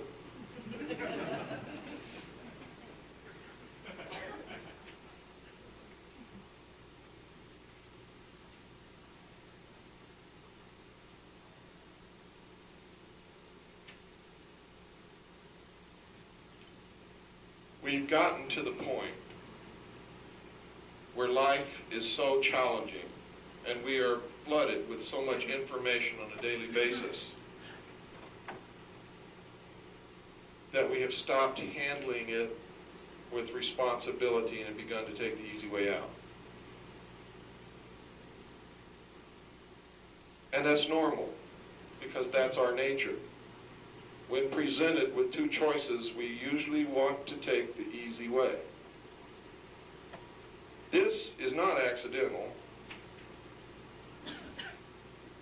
at all. The media is owned and controlled by members of the Council on Foreign Relations. All of the media in this country is owned by 5 corporations, all owned and controlled by members of the Council on Foreign Relations. That includes the network television, most independent television, all the newspapers in this country. That's why you don't get the truth. That's why during the Iraq War, you were told that 94% of the American people support the president and support the war. It was a lie. That's why during the war, out of 800 interviews conducted about the war on television, there was only one dissenting opinion. Out of 800 interviews. That's why on the media you never saw anything about the large demonstrations taking place in every city across this country, unless you lived in the local area. And even there, in many cities, they never showed it even on the local television stations.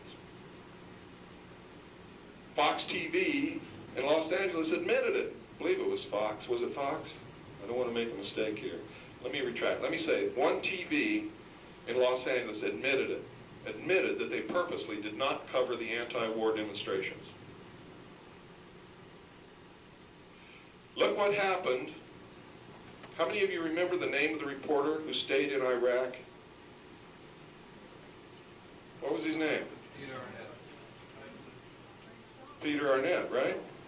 Remember him? What happened to him?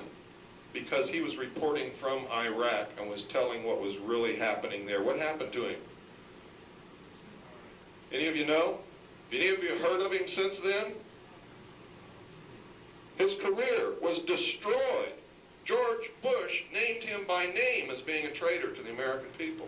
So did many others. Is that in the spirit of the Constitution and the first article and amendment? No. It was a propaganda campaign. It was a slapdown. It was a bam, don't you ever do it again. And it was an object lesson to every other journalist in this country. Don't you ever again tell the truth unless it's what we want told. And you can bet your life that every journalist learned that lesson. If you want to stay in journalism, if you want to be at the top, if you don't want to be branded a traitor, you better not go against me, says Mr. George Bush. George Bush, ladies and gentlemen, is the foremost and first, number one traitor that I'm able to identify in this country right at this very moment. And that's why the other night when I came on the stage, I introduce myself as George Bush's worst nightmare. Because as a member of the Office of Naval Intelligence, I happen to know that it was George Bush who headed up and started the first large-scale drug smuggling operations into this country when he was the president and CEO of the offshore oil division of Zapata Oil in the Gulf of Mexico. The drugs were brought in from Central and South America to the offshore oil platforms and then by the normal crew conveyance to the beach, circumventing any customs or law enforcement inspection. Most of the boats who brought the drugs to the platforms were shrimp boats and fishing boats. Everybody in the intelligence community knows this. Every legitimate investigation into the source of drugs in this country has led right to the doorstep of the CIA. George Bush has been a lifelong member of the CIA. He wasn't just the head of the CIA for a couple of years. He's been a member all his life. He's a member of the Skull and Bones, the Order, the Jason Society, the Council on Foreign Relations, and the Trilateral Commission, whose stated public goal is to destroy the sovereignty of this nation and bring the world together in a one world government. They have written it so many times.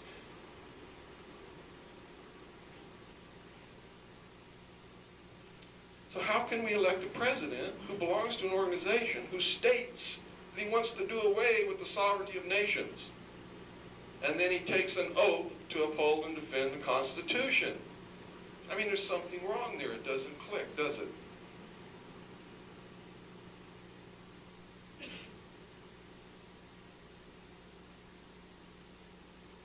And I hope that's not repeated.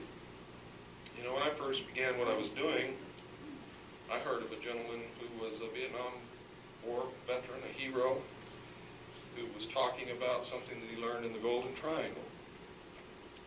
Drugs being purchased by high-level American officials, but years ago. And I got on the bandwagon and helped him out. Started spreading his message.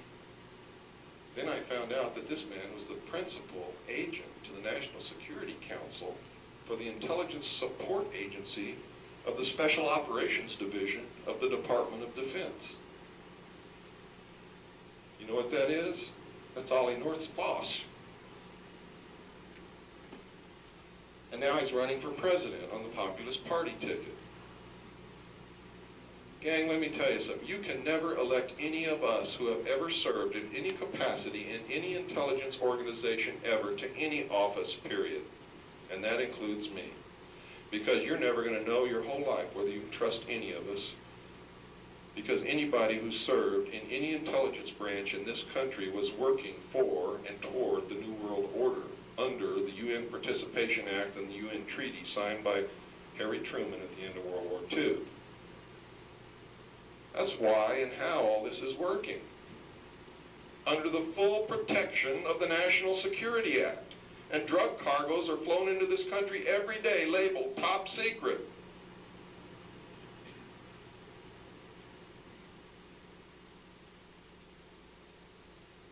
I wondered why Bo never named anybody that was participating now. And then I found out that he was the senior Army intelligence officer in Central America, and he's telling me he didn't know that we were bringing cocaine in on military aircraft from Central and South America? Doesn't compute, folks. If he was the head of military intelligence in Central America, he knew everything and was helping do it. We must grow up. You have to send one of you to office, not one of us. And even though I'm up here professing to be operating the best interests of this country, I have to tell you, you can never, ever trust that to be true. That's why I tell you, don't believe what I tell you. You go out and find out if it's true on your own. You go out and prove it wrong or prove it right, and if you prove it wrong, I want you to call me, because if I'm wrong, I want to know. I want to change it. What usually happens is they find out I'm right, and they become an ally. But you have to find it out yourself. You can never go on the assumption that what I'm telling you is the truth, or that what anybody else is telling you is the truth. And I'm going to tell you right here tonight, you elect Bo Greitz president of this country, and he's going to lock you up.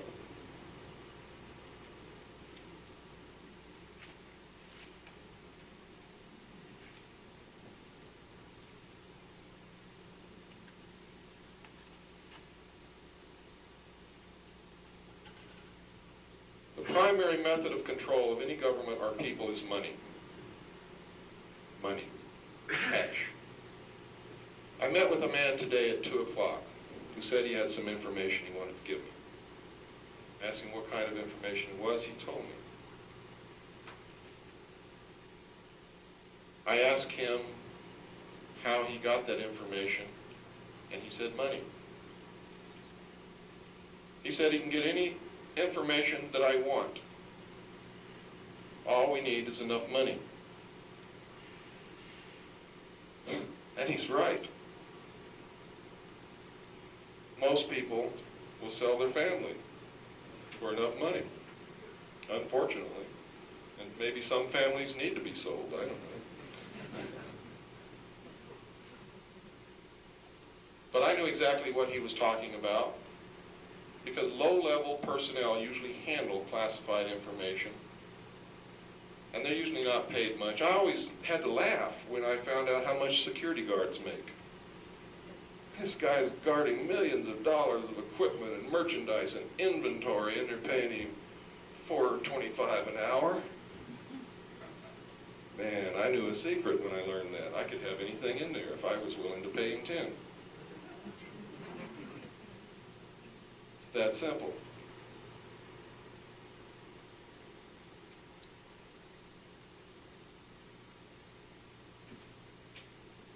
We lost this government in 1913 when the Federal Reserve was established. I hope everybody in here knows what the Federal Reserve is, and I'm sure that most people believe that it is an agency of the federal government. I'm going to tell you tonight that it is not. It is not an agency of the federal government. It is not an agency of Congress or of any other agency of government. The Federal Reserve is a privately owned corporation. The majority of stock is owned by European banking interests controlled by the House of Rothschild, which is the Bank of England. Understand that. Understand that the Council on Foreign Relations was established by its sister group, or parent group you might say, which is the Royal Institute of International Affairs in England. The Royal Institute of International Affairs is also called Chatham House. Chatham House is the elite club of British intelligence. The Council on Foreign Relations is an extension of British intelligence, is one of the highest levels of what I call the Illuminati.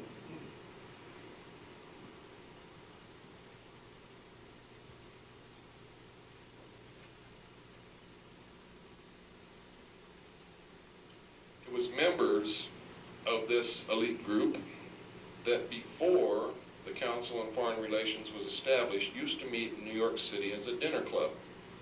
Nevertheless, they were about the same business. They established a group that met on Jekyll Island to bring about what is known today as the Federal Reserve banking system.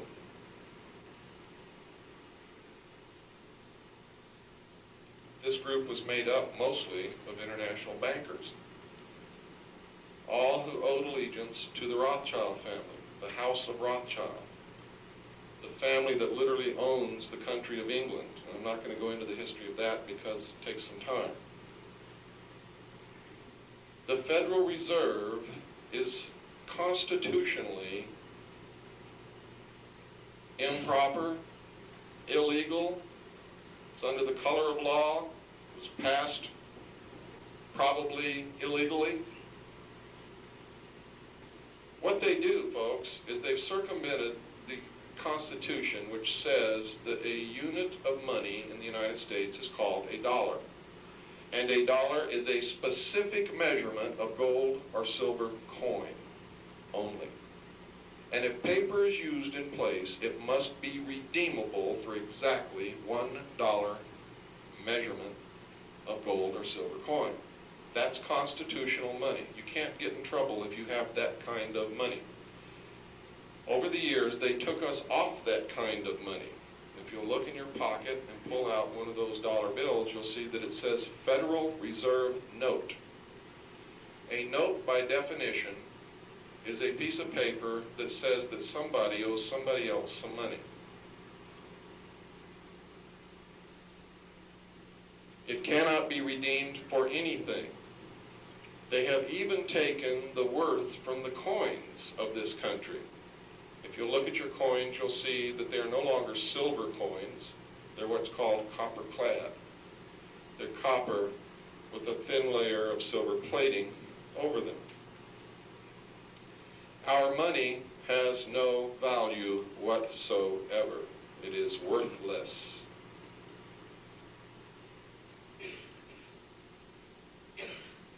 When you use Federal Reserve notes, you're paying for something with an instrument of debt, which means you really haven't paid for what you bought. You haven't paid for it. You've given the guy a note that says somebody owes somebody some money. But who it is and how it's going to be collected is never specified, is it? Here's how it works. The United States government says to the Federal Reserve, we need $1 million. The Federal Reserve says, fine. Here it is, and it's issued in the form of credit. Where does this money come from, this $1 million? It comes right out of thin air as a bookkeeping error, a bookkeeping entry, it is an error, as a bookkeeping entry in a ledger. Literally, that's where it comes from. The money never existed. They don't take money out of a bank vault and give it to the federal government. They create it out of thin air. They make a bookkeeping entry that says there's $1 million was loaned to the federal government as credit. The credit is good at any Federal Reserve bank. How is this money paid? It's paid by check, which is then deposited in an account, and when that person wants to spend money, they write a check, don't they? That's how they get away with it, because you never find out that the money was never printed. That's why you were encouraged to use credit cards, debit cards, and checks to get the currency out of circulation so that you could never catch them stealing from you. That's why I can safely predict that the New World Order is going to have a cashless system where no cash will ever be used and everything will be by electronic transaction, done by computers. And you will either have a debit card or a tattoo. How do I know this? Not because it says it in the book of Revelations. Not because somebody else told me to. But because the only way that they can keep creating wealth out of thin air and get you to buy it and steal from you is if they do away with cash altogether. It's just plain logic, folks. It's called using your intellect, which I was told at one time my IQ was 110, so it can't be that hard. It just can't be that hard. If I can do it with 110 IQ, everybody in here can do it.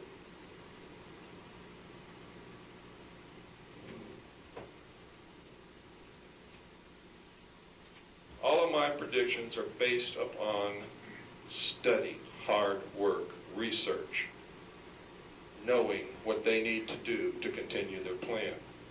And every one of them come true. As I said before, my goal is for none of them to come true. Because if I can get it down to where no predictions that I make come true, we're going to be in pretty good shape. I hope. The only thing I'll have to worry about is, what are you going to do at that point? Now, how are they stealing from us? It's simple. The money was never printed. So when the government pays for something, they're paying with nothing that exists. Not only that, but the federal government has to pay this money that they were loaned that doesn't exist back. Where does it come from? Taxes, folks. Not only do they have to pay that money back, but they have to pay interest on the money, which was never even created, not even out of thin air. That's why you keep getting poorer every year. That's why the middle class keeps shrinking. That's why the price of homes has to go up. That's why inflation must occur. Because when you create something from nothing, it creates inflation. When they blame inflation on an oil shortage, and everybody buys it, and everybody says, yeah, it's all because of those damn Arabs. It's a lie, it's a manipulation. It's because they have put out so much of nothing that you're spending in the form of credit that inflation must occur. Remember when all the housing prices went through the roof? Nobody had any trouble getting credit anywhere. That's why. If you wanted $200,000, all you do is walk down the street and ask for it, and you got it. And the guy that owned the home knew it, so he raised the price of his home to get some of the action himself. And pretty soon, everything went through the roof. That's what inflation really is. It's a manipulation of the money supply by introducing worthless money into the system. In the case of the Federal Reserve, it's done by issuing credit. Your taxes have to go up. They're going to go up, and they will always go up until you reach the level of poverty that they want you to be at. Because the interest has to come out of the sweat of your work, because it doesn't exist anywhere else.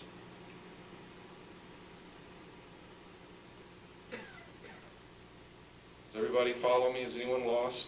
It's important you understand that, because you must understand this. And the destruction of the Federal Reserve is the first step in the road to freedom. The first step. It must happen. There is in Congress now a bill to audit the Federal Reserve and prove that they have created money out of thin air. You must call your congressman, you must write your congressman, you must not procrastinate, and you must demand that he support and pass this bill. You must do that.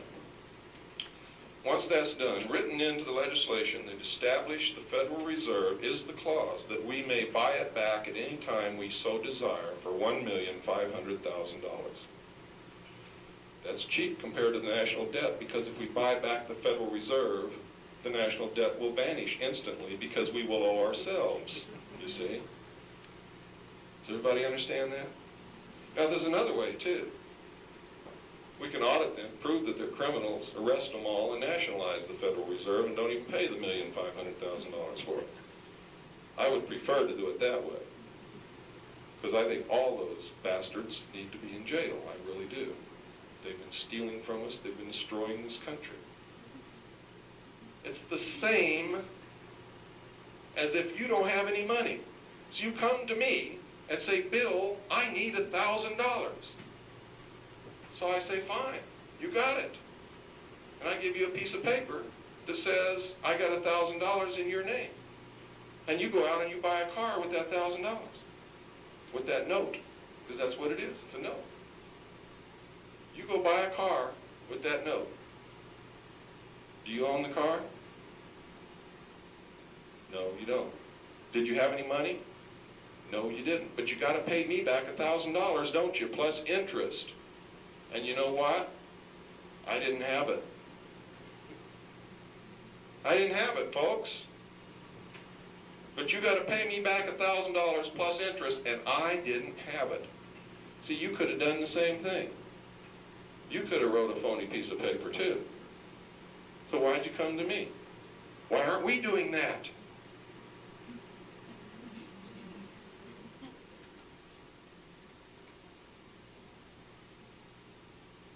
Did you know that your congressmen know all about this? They sold you out. You think they care? No, because the people that own the Federal Reserve are rich and you're not. And they know that if they play the game, they'll be taken care of.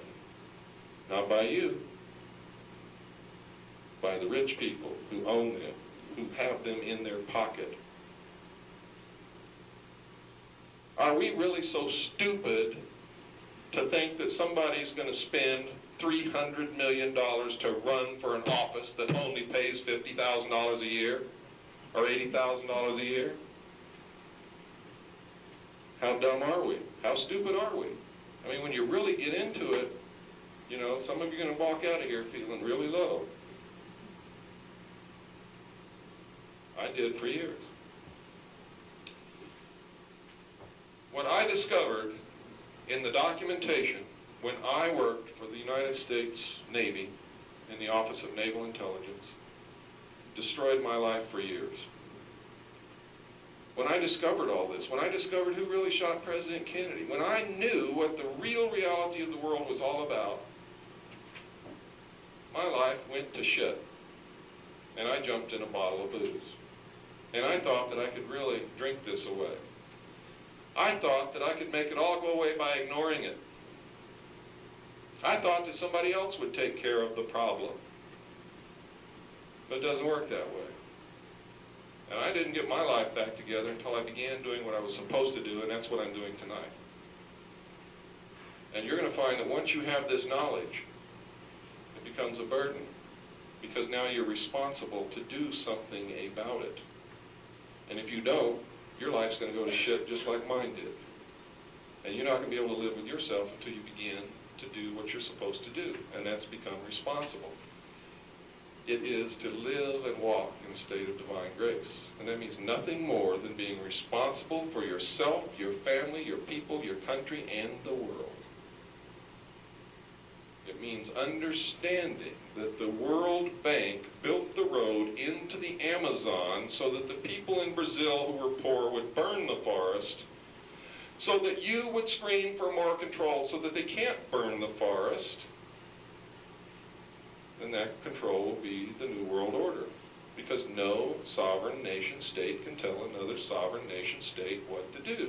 The answer is no more sovereign nation states. The answer is the New World Order. Everything is screaming for control, and everything has been engineered by these secret societies to bring about synthesis and, thesis, antithesis, which will result in a clash, causing you to scream for the solution that they wanted all along. Understand that when big, giant corporations pollute the atmosphere and the land, it's done on purpose. Understand that. Understand that Detroit has had for many years the plan to make a very clean engine that would go a long way. Understand that a hydrogen engine has been developed for many, many years, but is being withheld from the public because it doesn't pollute enough to ask you to demand for total control to save the world from pollution. Does everybody follow me?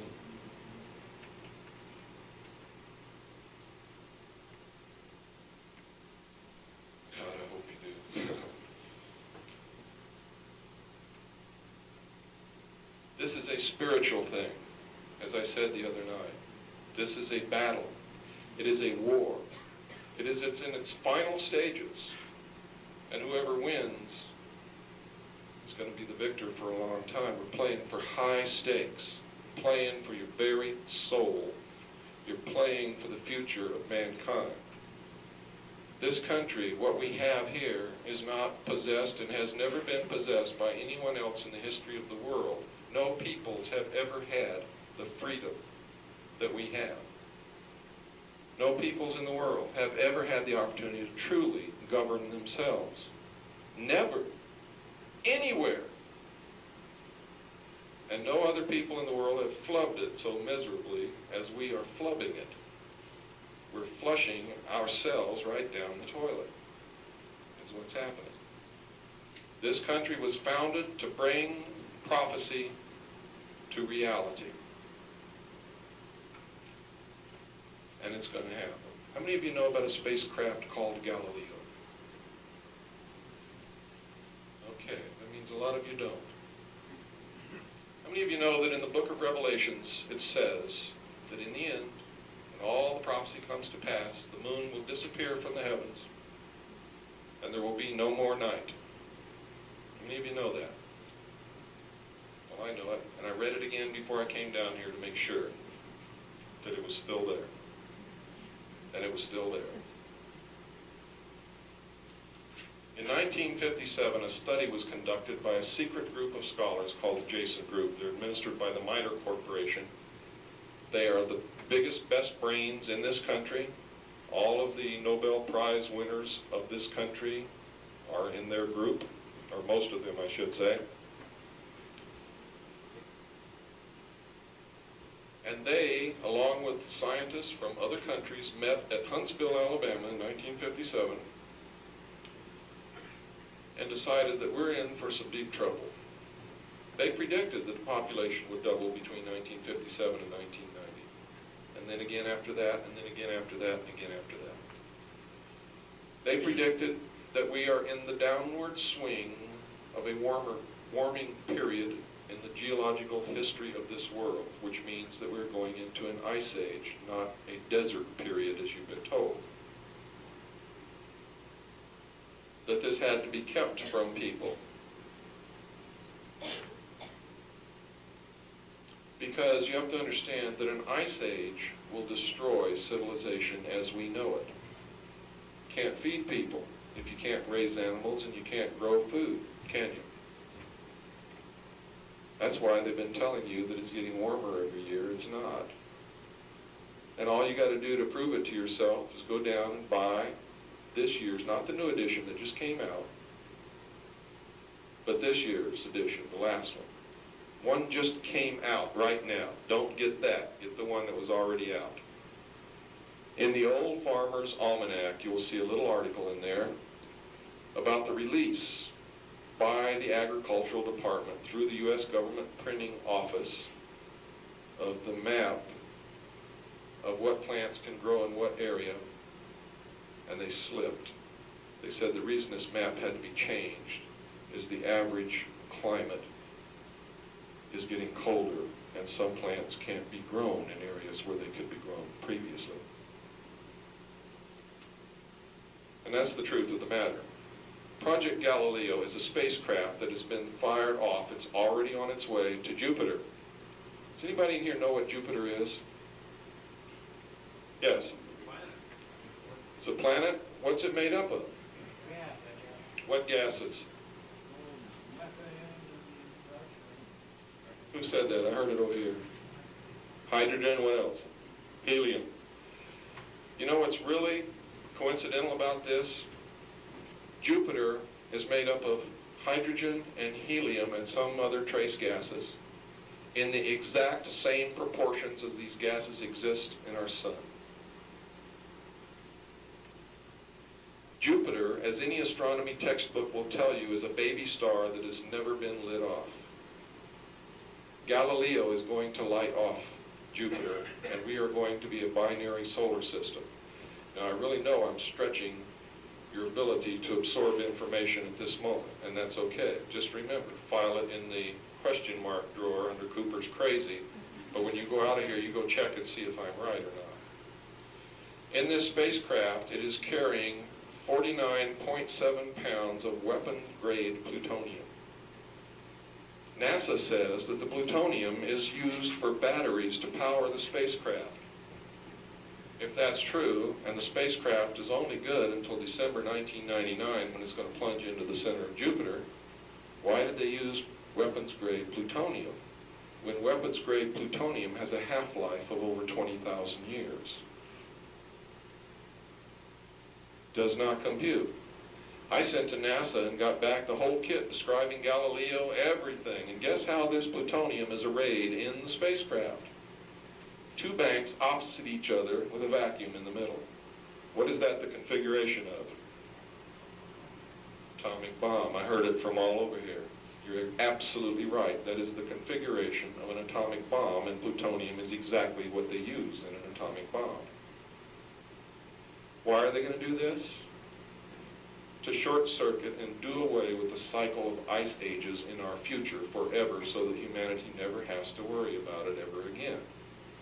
And why are they running around in the New Age movement warning everybody about earth changes and the water's going to rise and all this kind of stuff? Because for those of enough who are smart enough to listen will go to high ground to live, because the ice caps will melt and the water will rise, but we'll never have another threat to humanity like an ice age ever again in our future. This really sounds way out, doesn't it? until you realize that Arthur C. Clarke is a member of these secret societies. Arthur C. Clarke is also a scientist, and he wrote about everything that I'm talking about in the book 2001 and 2010. Only he blamed it on aliens. It ain't aliens, folks. Pogo said, "I have found the enemy and they are us." And he are right.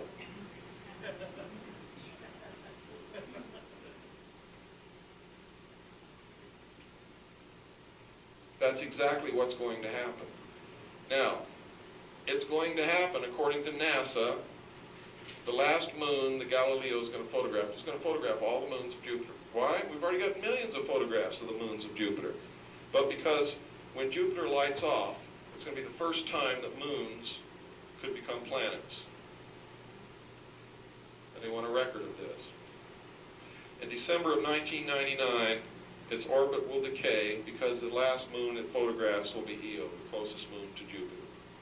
And this spacecraft will plunge into the center of Jupiter, where the tremendous pressure that it encounters will crush it exactly as an implosion detonating device on a nuclear weapon, an atomic bomb, and light Jupiter, and it will become our second sun.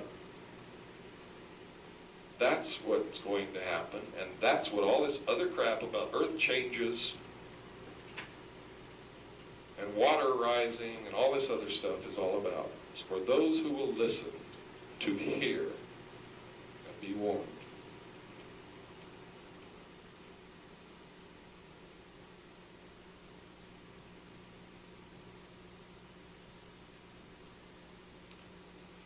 We will be able to grow food in places you never dreamed of before. We'll be able to handle the population problem for a little while longer and give them a chance to deal with it. And if we're successful in dealing with all these problems and can check the population so it doesn't continue to double all the time, then the human race might have a chance. We go about our daily business tripping over door sills and everything, thinking that we have an infinite supply of everything here. But if you look at a picture of Earth from the moon, you'll find that it's not infinite. We don't have enough trees on this planet to double the population again. There's not enough cattle to furnish leather for all of us to have shoes if this population doubles again. There's barely enough clean, pure water left for any of us to drink right now. What the hell are we going to do when the population doubles again? Where are we going to get the food to feed all these people? That's what I mean when I say that I am not in complete disagreement with every one of their goals, but I am damn sure in disagreement with their method of getting there and leaving us out of the equation. You see, one of the reasons we're so stupid and ignorant is because they won't teach us what the hell the real truth is. And I dislike that intensely. Because I may have an IQ of 110, but I think I'm capable of understanding some things and making decisions and participating. And my IQ may even be higher now. I don't know. That was back when I was in high school, I think, that test was taken. It's even possible that it could be lower. You know? But I'm trying. Give me a chance. That's what I want. I want to participate. I don't want to throw this grand experiment in the trash can. You've all heard it's not over until the fat lady sings. So when they tell me it's all over, don't fight it, you can't win, I say, well, you know, it's only not over because these people don't know about it. Maybe if I tell them, maybe we have a chance. You had your hand up.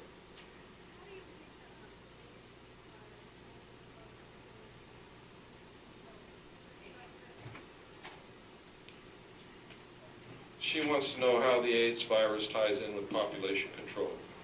They tried very hard after they determined that there was a population problem to get us to listen and to use birth control. Birth control pills were never developed until they understood there was a problem. They tried to educate the whole world to the concept of zero population growth. Remember that? I remembered everybody was talking about zero population growth. Every cocktail party, everywhere you went, they were talking about a book called The Population Bomb. But it went away. People quit talking about it. People forgot about it. And people are still having babies just as fast as they can crawl into back seats of Chevrolets.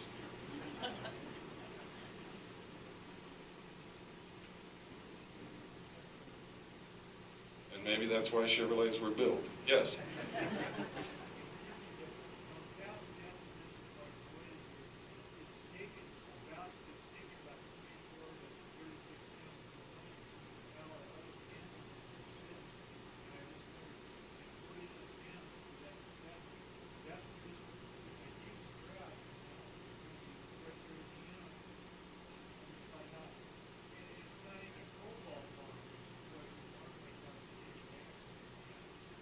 You missed the point. The half-life of weapons-grade plutonium is over 20,000 years. It could power this spacecraft for 20,000 years and still be the most poisonous substance in the universe and still detonate an atomic bomb. Everybody understand what half-life means? It means that it decays to half its original radioactive level in that period of time. I understand your point, but it's not valid in this instance. Supposedly, the spacecraft is running off the heat caused by the decay of the radioactive material, or the heat caused by the radiation radiated from the radioactive material. Even after 20,000 years, it's still going to be hot, can still be used as a weapon, can still detonate an atomic bomb. It's only got till December of 1999. Yes, ma'am.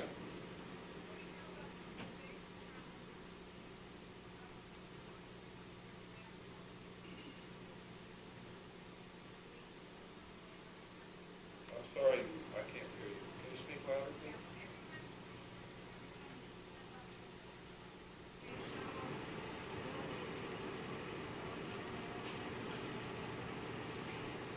Well, first place, I don't know any more about the Challenger disaster than anybody else in here does. And depletion of the ozone layer, I believe we all know what the causes of that are. But I have to tell you something. These people don't want to die any more than you do. If they're telling you that the ozone layer is being depleted and they're allowing it to continue to be depleted, it's a manipulation, it's a lie. They know that if there's no ozone layer, they can't live here either. You have to be able to use your common sense and understand that it doesn't take a whole lot of brains to figure a lot of this stuff out. They tell us that the atmosphere on Mars is only 1/100th as dense as Earth's. In other words, a 1% atmosphere compared to ours, yet they lowered the Martian probe to the surface with a parachute. Bullshit. And the Martian probe, when it's sitting there, while the announcer is telling us there's no moisture in the atmosphere on Mars, is sending out pictures of ground fog. Now we get up from the TV set after we just watched a whole gigantic bank of ground fog move across the camera's view in the atmosphere of Mars, and we go and tell our neighbor, oh, we know there's no atmosphere, there's no water in the atmosphere of Mars, because NASA just told me. Well, somebody lied. Either the picture was lying or NASA was lying. Which do you think it is? Do you know that NASA has on the drawing boards a winged aircraft, propeller driven by a hydrazine motor to fly in the atmosphere of Mars that's 1% as dense as this atmosphere here? Bullshit. It's a lie. They're lying to us. They're giving us pictures of astronauts on the moon that are lies. Either those pictures were not taken on the moon, or the moon has an atmosphere. Why? Because in the dark places where there should be no light in a vacuum, and can't be any light in a vacuum, you can see detail, lots of detail. I have a degree in photography. I know the resolution power of the film that they used cannot pick up any detail in a dark shadow area in a vacuum. It's impossible. cannot be done. Yet you see detail in the shadows cast by the astronauts in the pictures of the Apollo astronauts on the moon. They show them walking along, kicking up dust. They show the lunar rover running around, and up from its tires, dust is springing. Dust cannot exist in a vacuum. It is impossible. If you don't believe me, go get a bell jar, put some dust in there, pump the air out, and shake it and see what happens. There will be no dust in that jar. It will all cling together as a clod. They're lying to us. But what is it that they're hiding? Why are they lying to us? Did we not really go to the moon at all? Or did we go there and find something else they don't want us to see? The photographs are fake if there's no atmosphere on the moon.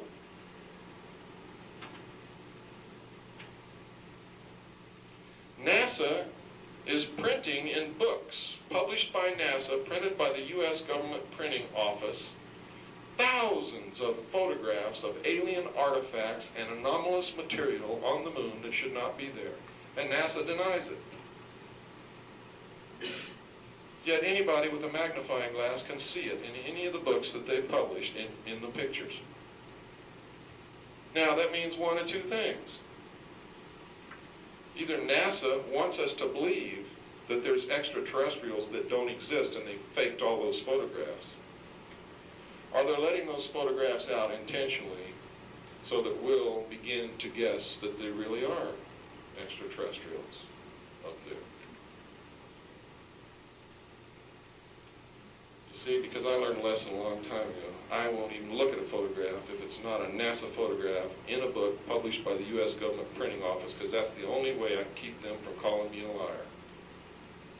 I used to go down and get them right out of their tubs. I mean, a NASA photograph, right out of their place. Buy it. And hold it up and show it to people. They call me a liar. This is not a NASA photograph. Prove it. You faked it. You made that photograph in your dark room or something. And because I'm a photographer, it was easy to make people believe that I could do that. So now I go buy, right off the bookshelf, NASA publications printed by the U.S. government printing office, and I get out a high-powered magnifying glass, and you can do it too.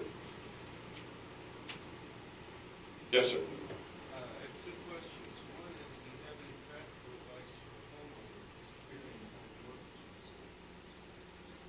Yeah, you're screwed. Have you ever? Yes. And number two, second part of that, would you recommend at this time buying metals? Okay, let me address your first question. Number one, nobody in this room owns anything that they think they own. In 1938, the United States declared bankruptcy. Congress declared bankruptcy. You can find this in the records. To be able to function as a government, they had to borrow money to make the government work. They pledged as collateral for the loan, which has never been repaid, folks, all the property of the United States of America. And what is the United States of America? We, the people. You became a resource. Look at your birth certificate. And while we're at it, why do you need a birth certificate when I see damn well that you were born? At the top of it, it says Department of Human Resources. It is you that produce the wealth that is pledged as collateral for the loan. That's why you can't get a deed to your house. That's why none of you have a title to your car. How many of you think you have a title to your car? When you get home, read it, and you'll see that it says Certificate of Title.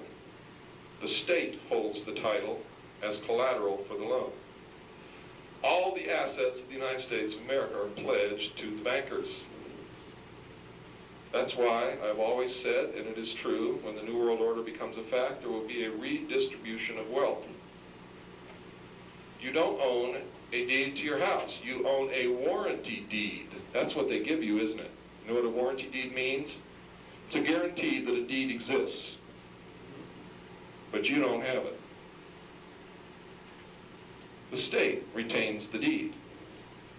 Yes, Robin? Isn't there a way to get an allodial title without paying for your house if it's sold? You can get an allodial patent deed, an allodial patent title to anything that you have purchased if you want to go through the long, incredible maze of obstacles and hardships that will be put in your way to do it, but you can do it. But yes, it would. You see, one of the proofs that you don't own your own home is the taxes that you pay on it. If you owned it, if you had an original allodial patent deed to your home, they cannot charge you taxes, because the taxes on your home is really a rental payment to use that home until its real owner comes to get it. If you don't believe me, remember that you may have a $200,000 home, but you just miss a $200 tax payment, and see how long you keep that home. Under the Constitution, they can't take your home unless they give you just compensation. I guarantee you, you will not get a penny. Does everybody understand what I'm saying? You don't own it. That's why you won't get a penny. You don't own it. You don't own anything. You don't even own yourself. You are a resource, a human resource. Yes, sir. Maybe said you PIIU photo interpreter again? No. No, they did not. But in my work on the briefing team, we worked with a lot of photographs that had been interpreted, and over a 3-year period of time, I became somewhat adept at understanding a little bit of the art, but I'm no expert by any means. Yes, sir. Freemasonry is in a pyramidal organizational structure with degrees of initiation. You don't learn the ultimate secrets till you get to the top. The 33rd degree is split into 2 parts. One part doesn't know anything about any of this, and neither do anybody below it. The other part begins the lower rung of the degrees of the Illuminati. And we have identified 64 degrees so far. Yes? Could you locate or define the 3 locations that I understand that there are detention centers that are built in Arizona? One is at Wickenburg. He wants to know where the 3 detention centers are that were built in the state of Arizona. It's in my book. I forget which chapter, but they're in the book. One is in Wickenburg. Yes? Just briefly comment to the rest of the people here. There's a relatively small town called Perryville, and I have traveled past there many, many times in my life, and I'm sure many of you have. And there's been just a small prison complex, maybe twice the size of Kmart, perhaps, that has blossomed unbelievably in the last short period of time. If you drive by and note your odometer, when you first see the first confinement apartment, whatever we want to call it, you go 1.2 miles before you leave the last. This is astonishing. The next time any of you are taking I-10 and go past there, verify what I'm saying. It is astonishing, and how quickly that has grown. What he's talking about is the New World Order is setting up already in this country and in other countries detention centers, concentration camps for people who have mental illnesses.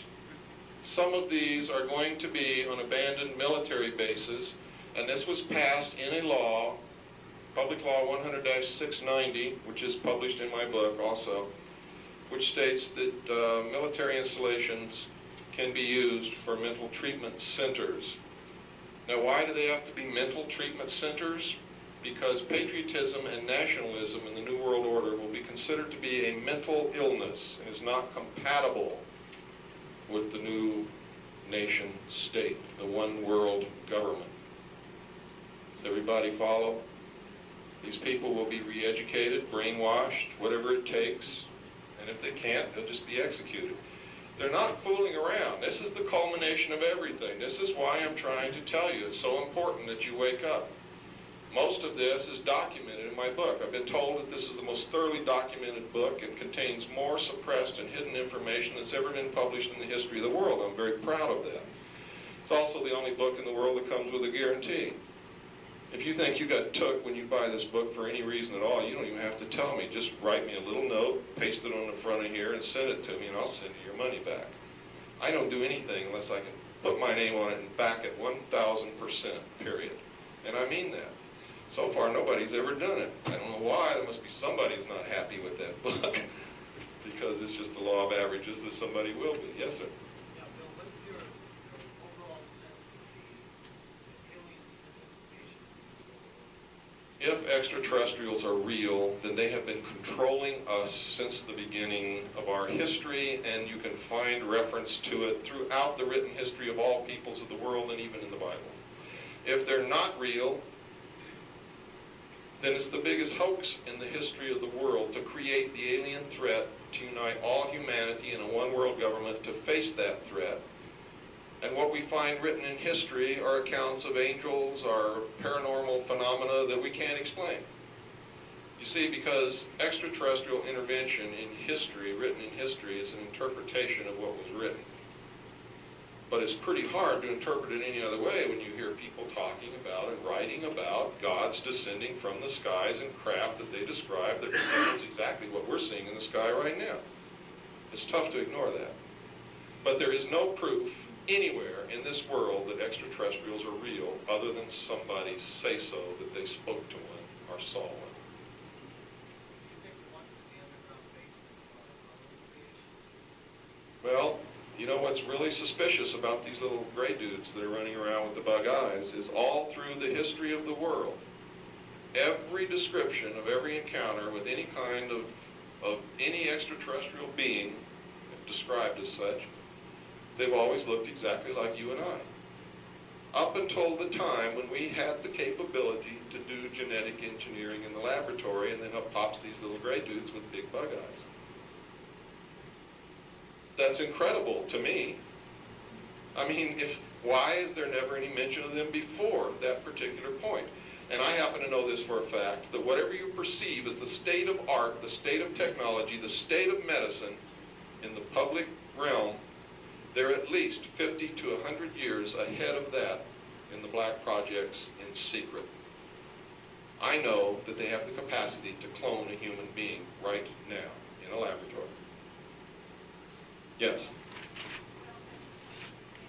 Stand up, Robin, and talk real loud, please. You remember in George Andrews' book, Extraterrestrial Phenomena, remember the picture of a little creature up in that point, it was small, and it's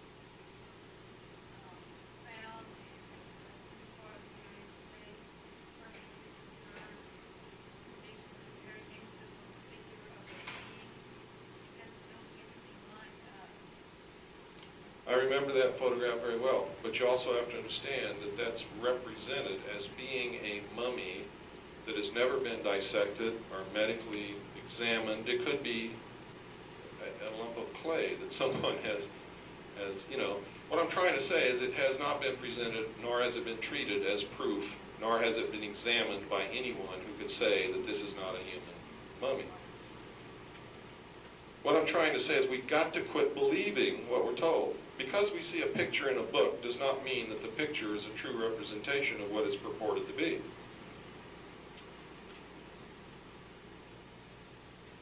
Yes, sir.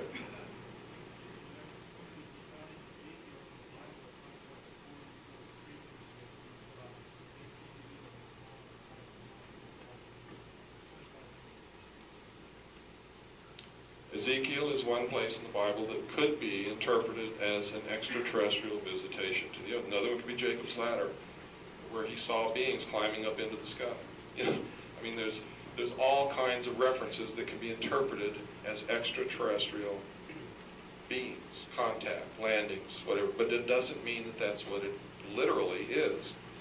One of the records in history that's very hard to ignore are the Vimana scrolls from India, which literally outline the history of peoples that came from the sky in ships, that landed, that established colonies, that fought wars. The wars are described as atomic blasts, and the effects that had on people that lingered, their hair fell out, are the symptoms of radiation poisoning. It's incredible what is written in the history of the world. And I don't believe that it's all a bunch of bullshit either. But I'm going to say this again. There is no proof of an extraterrestrial presence or being anywhere that would stand up for 1 second in any court of law in this land. I thought I had proof at one point. I have drawers and drawers and drawers and drawers of documents, and top secret documents, and things that have been leaked to me, and photographs. And I got 3 Superior Court judges from the state of California to come to my home and take this documentation with them and tell me if I had any proof of extraterrestrial presence on this earth. You know what they told me? Said I didn't have one document, one photograph, one shred of evidence in my entire collection that would stand up for 1 second in any court of law as proof. None of it's certified. You can't really pinpoint the origin of any of it. Even when it comes from the Freedom of Information Act, its origin and truthfulness is questionable. It's incredible. These judges were leveling with me. They wanted to help me. If there was any way that I could prove it, they were going to help me prove it. And I've got some of the best documentation that exists anywhere. And it's no good.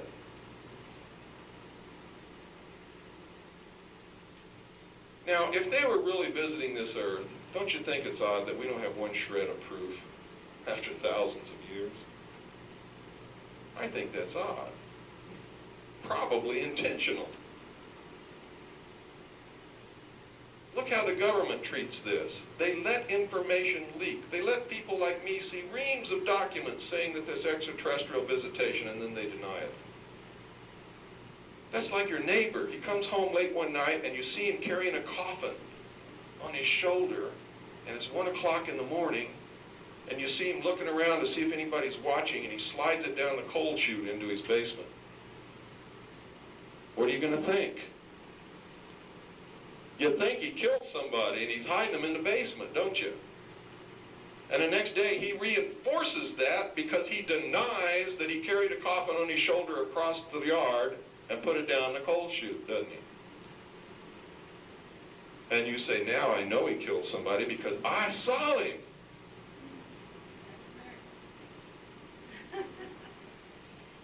It's not my America.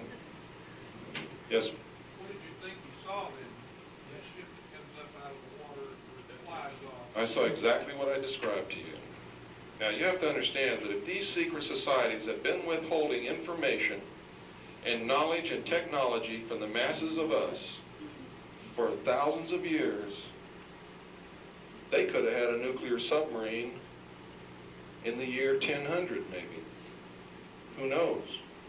How many of you read Jules Verne's books? You really think he dreamed all that? Every single thing he wrote about became scientific fact, and none of it turned out to be baloney. You think he dreamed it? I don't think so. I think Jules Verne had some conduit to withheld knowledge. Now, I'm not saying they had a nuclear submarine in the year 1000. I'm saying that it's possible. Look, in 1897, all across this country, and you can verify it in the newspapers in your own town, there was a huge airship sighted flying across the country, all over the place. It landed in several states, and the occupants talked to people. And they were dressed exactly like the people dressed who lived in that time. And in one place they landed, somebody asked them, you know, what are you doing? We're flying my uncle's airship. He's an eccentric inventor. Where are you going? Oh, we're going to Illinois, or wherever the hell it was. Brad Steiger can tell you this story better than I can. And when they got up there, somebody asked them where they're going. They said that they came from Texas, where they landed the first place, and that they were going to fight in the Spanish-American War, which wasn't until sometime in the future. Now this is in the newspapers. I mean, these things can be accounted for. In one place they landed, the guy traded the guy a sack of steer manure for some food. The people in the airship gave him some food. You know what it turned out to be? Buckwheat cakes. So you know damn well they didn't come from Venus. I mean, it was the same recipe as those people made in their own house, buckwheat cakes. Now, let me tell you something. If this hidden technology can do what I've seen it do, it's a time machine. And if it's a time machine, the events described in history could have been us or someone in the future utilizing that time machine to engineer the future. I don't know if that's true or not, but I'm telling you this. I have seen these things demonstrate characteristics that can only be attributed to a craft that is able to warp space. And if it can warp space, if you know anything about the theory of relativity and Einstein's work, you know that if you can warp space, you can warp time. And that if you can travel from here to here, by effectively pulling this point to you, you can go forward or backward in time by the same mechanism. I believe that they've perfected the unified field theory in secret, and that they plugged in the equation of gravity, and that they know exactly what it is. I happen to know for a fact that we have planes flying that are powered by fusion reactors. I've seen them fly. I know that the pilot in these planes does not breathe air. They breathe oxygenated fluorocarbon liquids so that they don't get the bends, they don't have to worry about compression and decompression, and the effects of the g-forces or gravitational forces of rapid acceleration are nullified, because it's as if they're acting upon a complete body of water rather than a body that contains air and dissolved gases.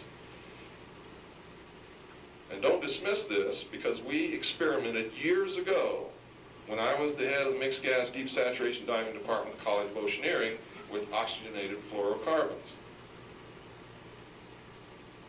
We didn't just pull that out of the air. We got the initial idea from the space program. Yes, sir. Sorry to ask you again, but in the event that we become a cashless society, we use implicit limits now for example, Only if you're going to try and withdraw from the system and participate in what will be called a black market or an underground illegal bartering system, then it would be useful to have the smallest denomination of gold or silver coin that you can get, preferably gold. Bullion would be useless because nobody would know what the pure gold content of the bullion was, but everybody knows and recognizes Krugerrands and other gold coins. And as long as you don't try to shave off any, they'll accept them. They'll always be valuable, yes.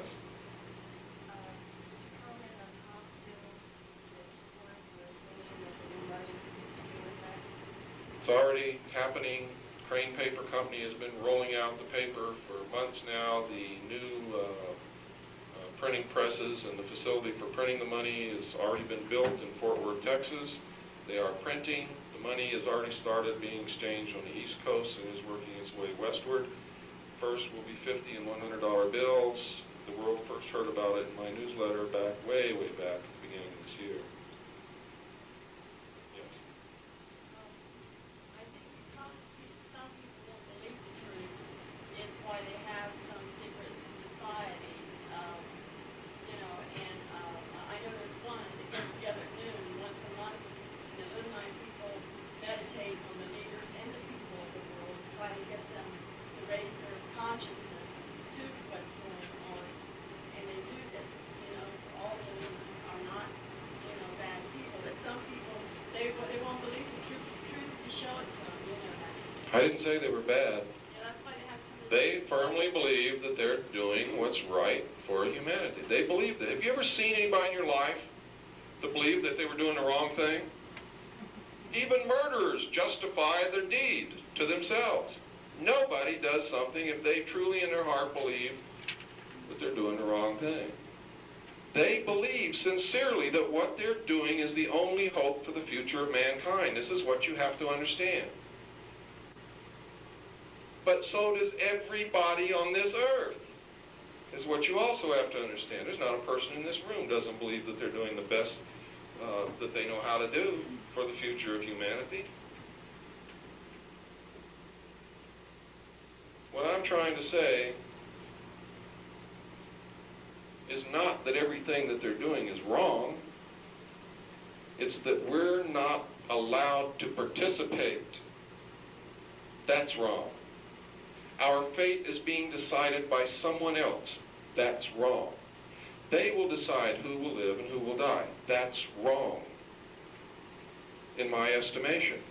Maybe I'm wrong.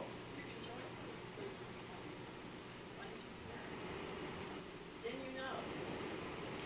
My place is with the people. That's where I belong. That's where I believe we all belong. You see, I'm not in the business of farming, and I don't want a damn herd of cattle. I'm sorry. And I don't like being called one. I don't participate in that. Someone who believes that they're smarter than me and are the only ones who have a right to determine my future is my enemy. Period. You're going to have to prove to me that I am a dumb animal before I will accept any of that or would join any order that believed that. It's wrong. We must be educated. We must be taught how to use our intellect, and then we must be allowed to do it. And only if that has been done and we fail, then would I submit to someone else's control. But if we fail to wake up and do the right things and use our intellect, I will tell you, we will prove them right. And if we prove them right, then I will be forced to join them. And so would anyone else who is intelligent in this world. You would be forced to join them if we prove them right. Because someone has to make sure that the human race survives on this planet. I'm not talking from a religious point of view. I'm talking for common sense. Plain old ordinary common sense tells you that. You have to understand that. But we have to have the chance first. Now they say they've given us the chance when they founded this nation and we blew it. Sure, we blew it. But the real knowledge has been withheld from us. So that, I don't consider that a chance. I'm trying to wake you up to some of the real knowledge, and I'll tell you right now, there's so much of it that I don't even know that what I know is an infinitesimal part of what there is to know. That's what I'm learning. The more I study this, the more I realize how ignorant I am. I'm no longer stupid, but I'm still ignorant. It just never ends. Yes, Daniel.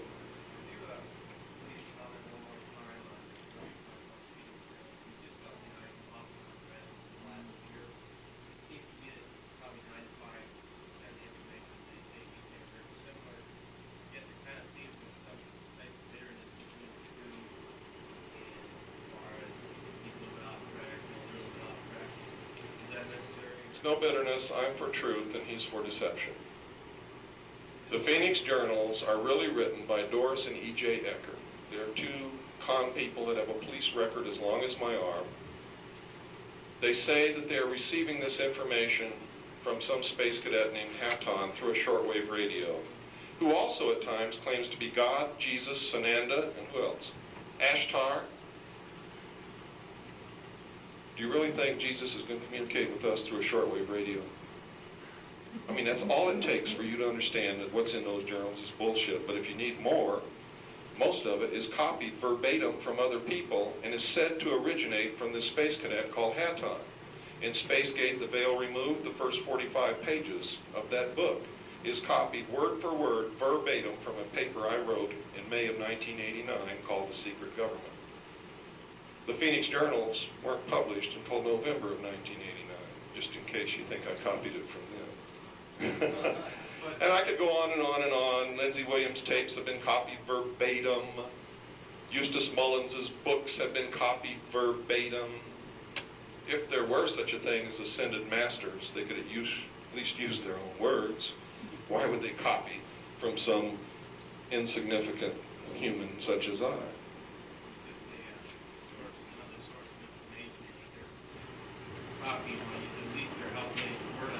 No. We must go from a basis of truth. If one part of it is a lie, it must be rejected, no matter what it is. If you find one part of what I say is a lie, you must reject what I am saying.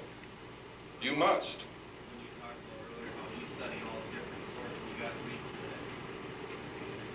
from things that. You can read it fine, as long as you understand, and you should, that it's coming from a point of deception. I've read all of them because I want to know what the enemy's doing.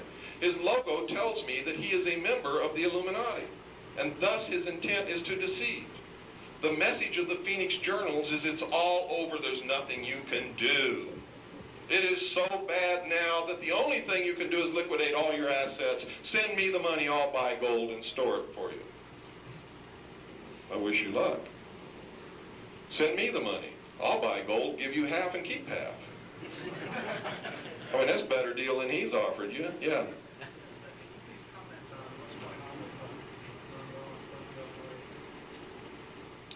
With Noriega, nothing's going on. He's sitting in Florida enjoying a very comfortable existence in a nice, beautiful office. Call anybody in the world he wants to. He has television, movies. Yes? How about Rush 13 and Ted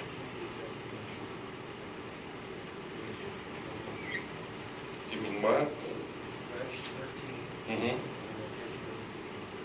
Ted Kennedy? JFK?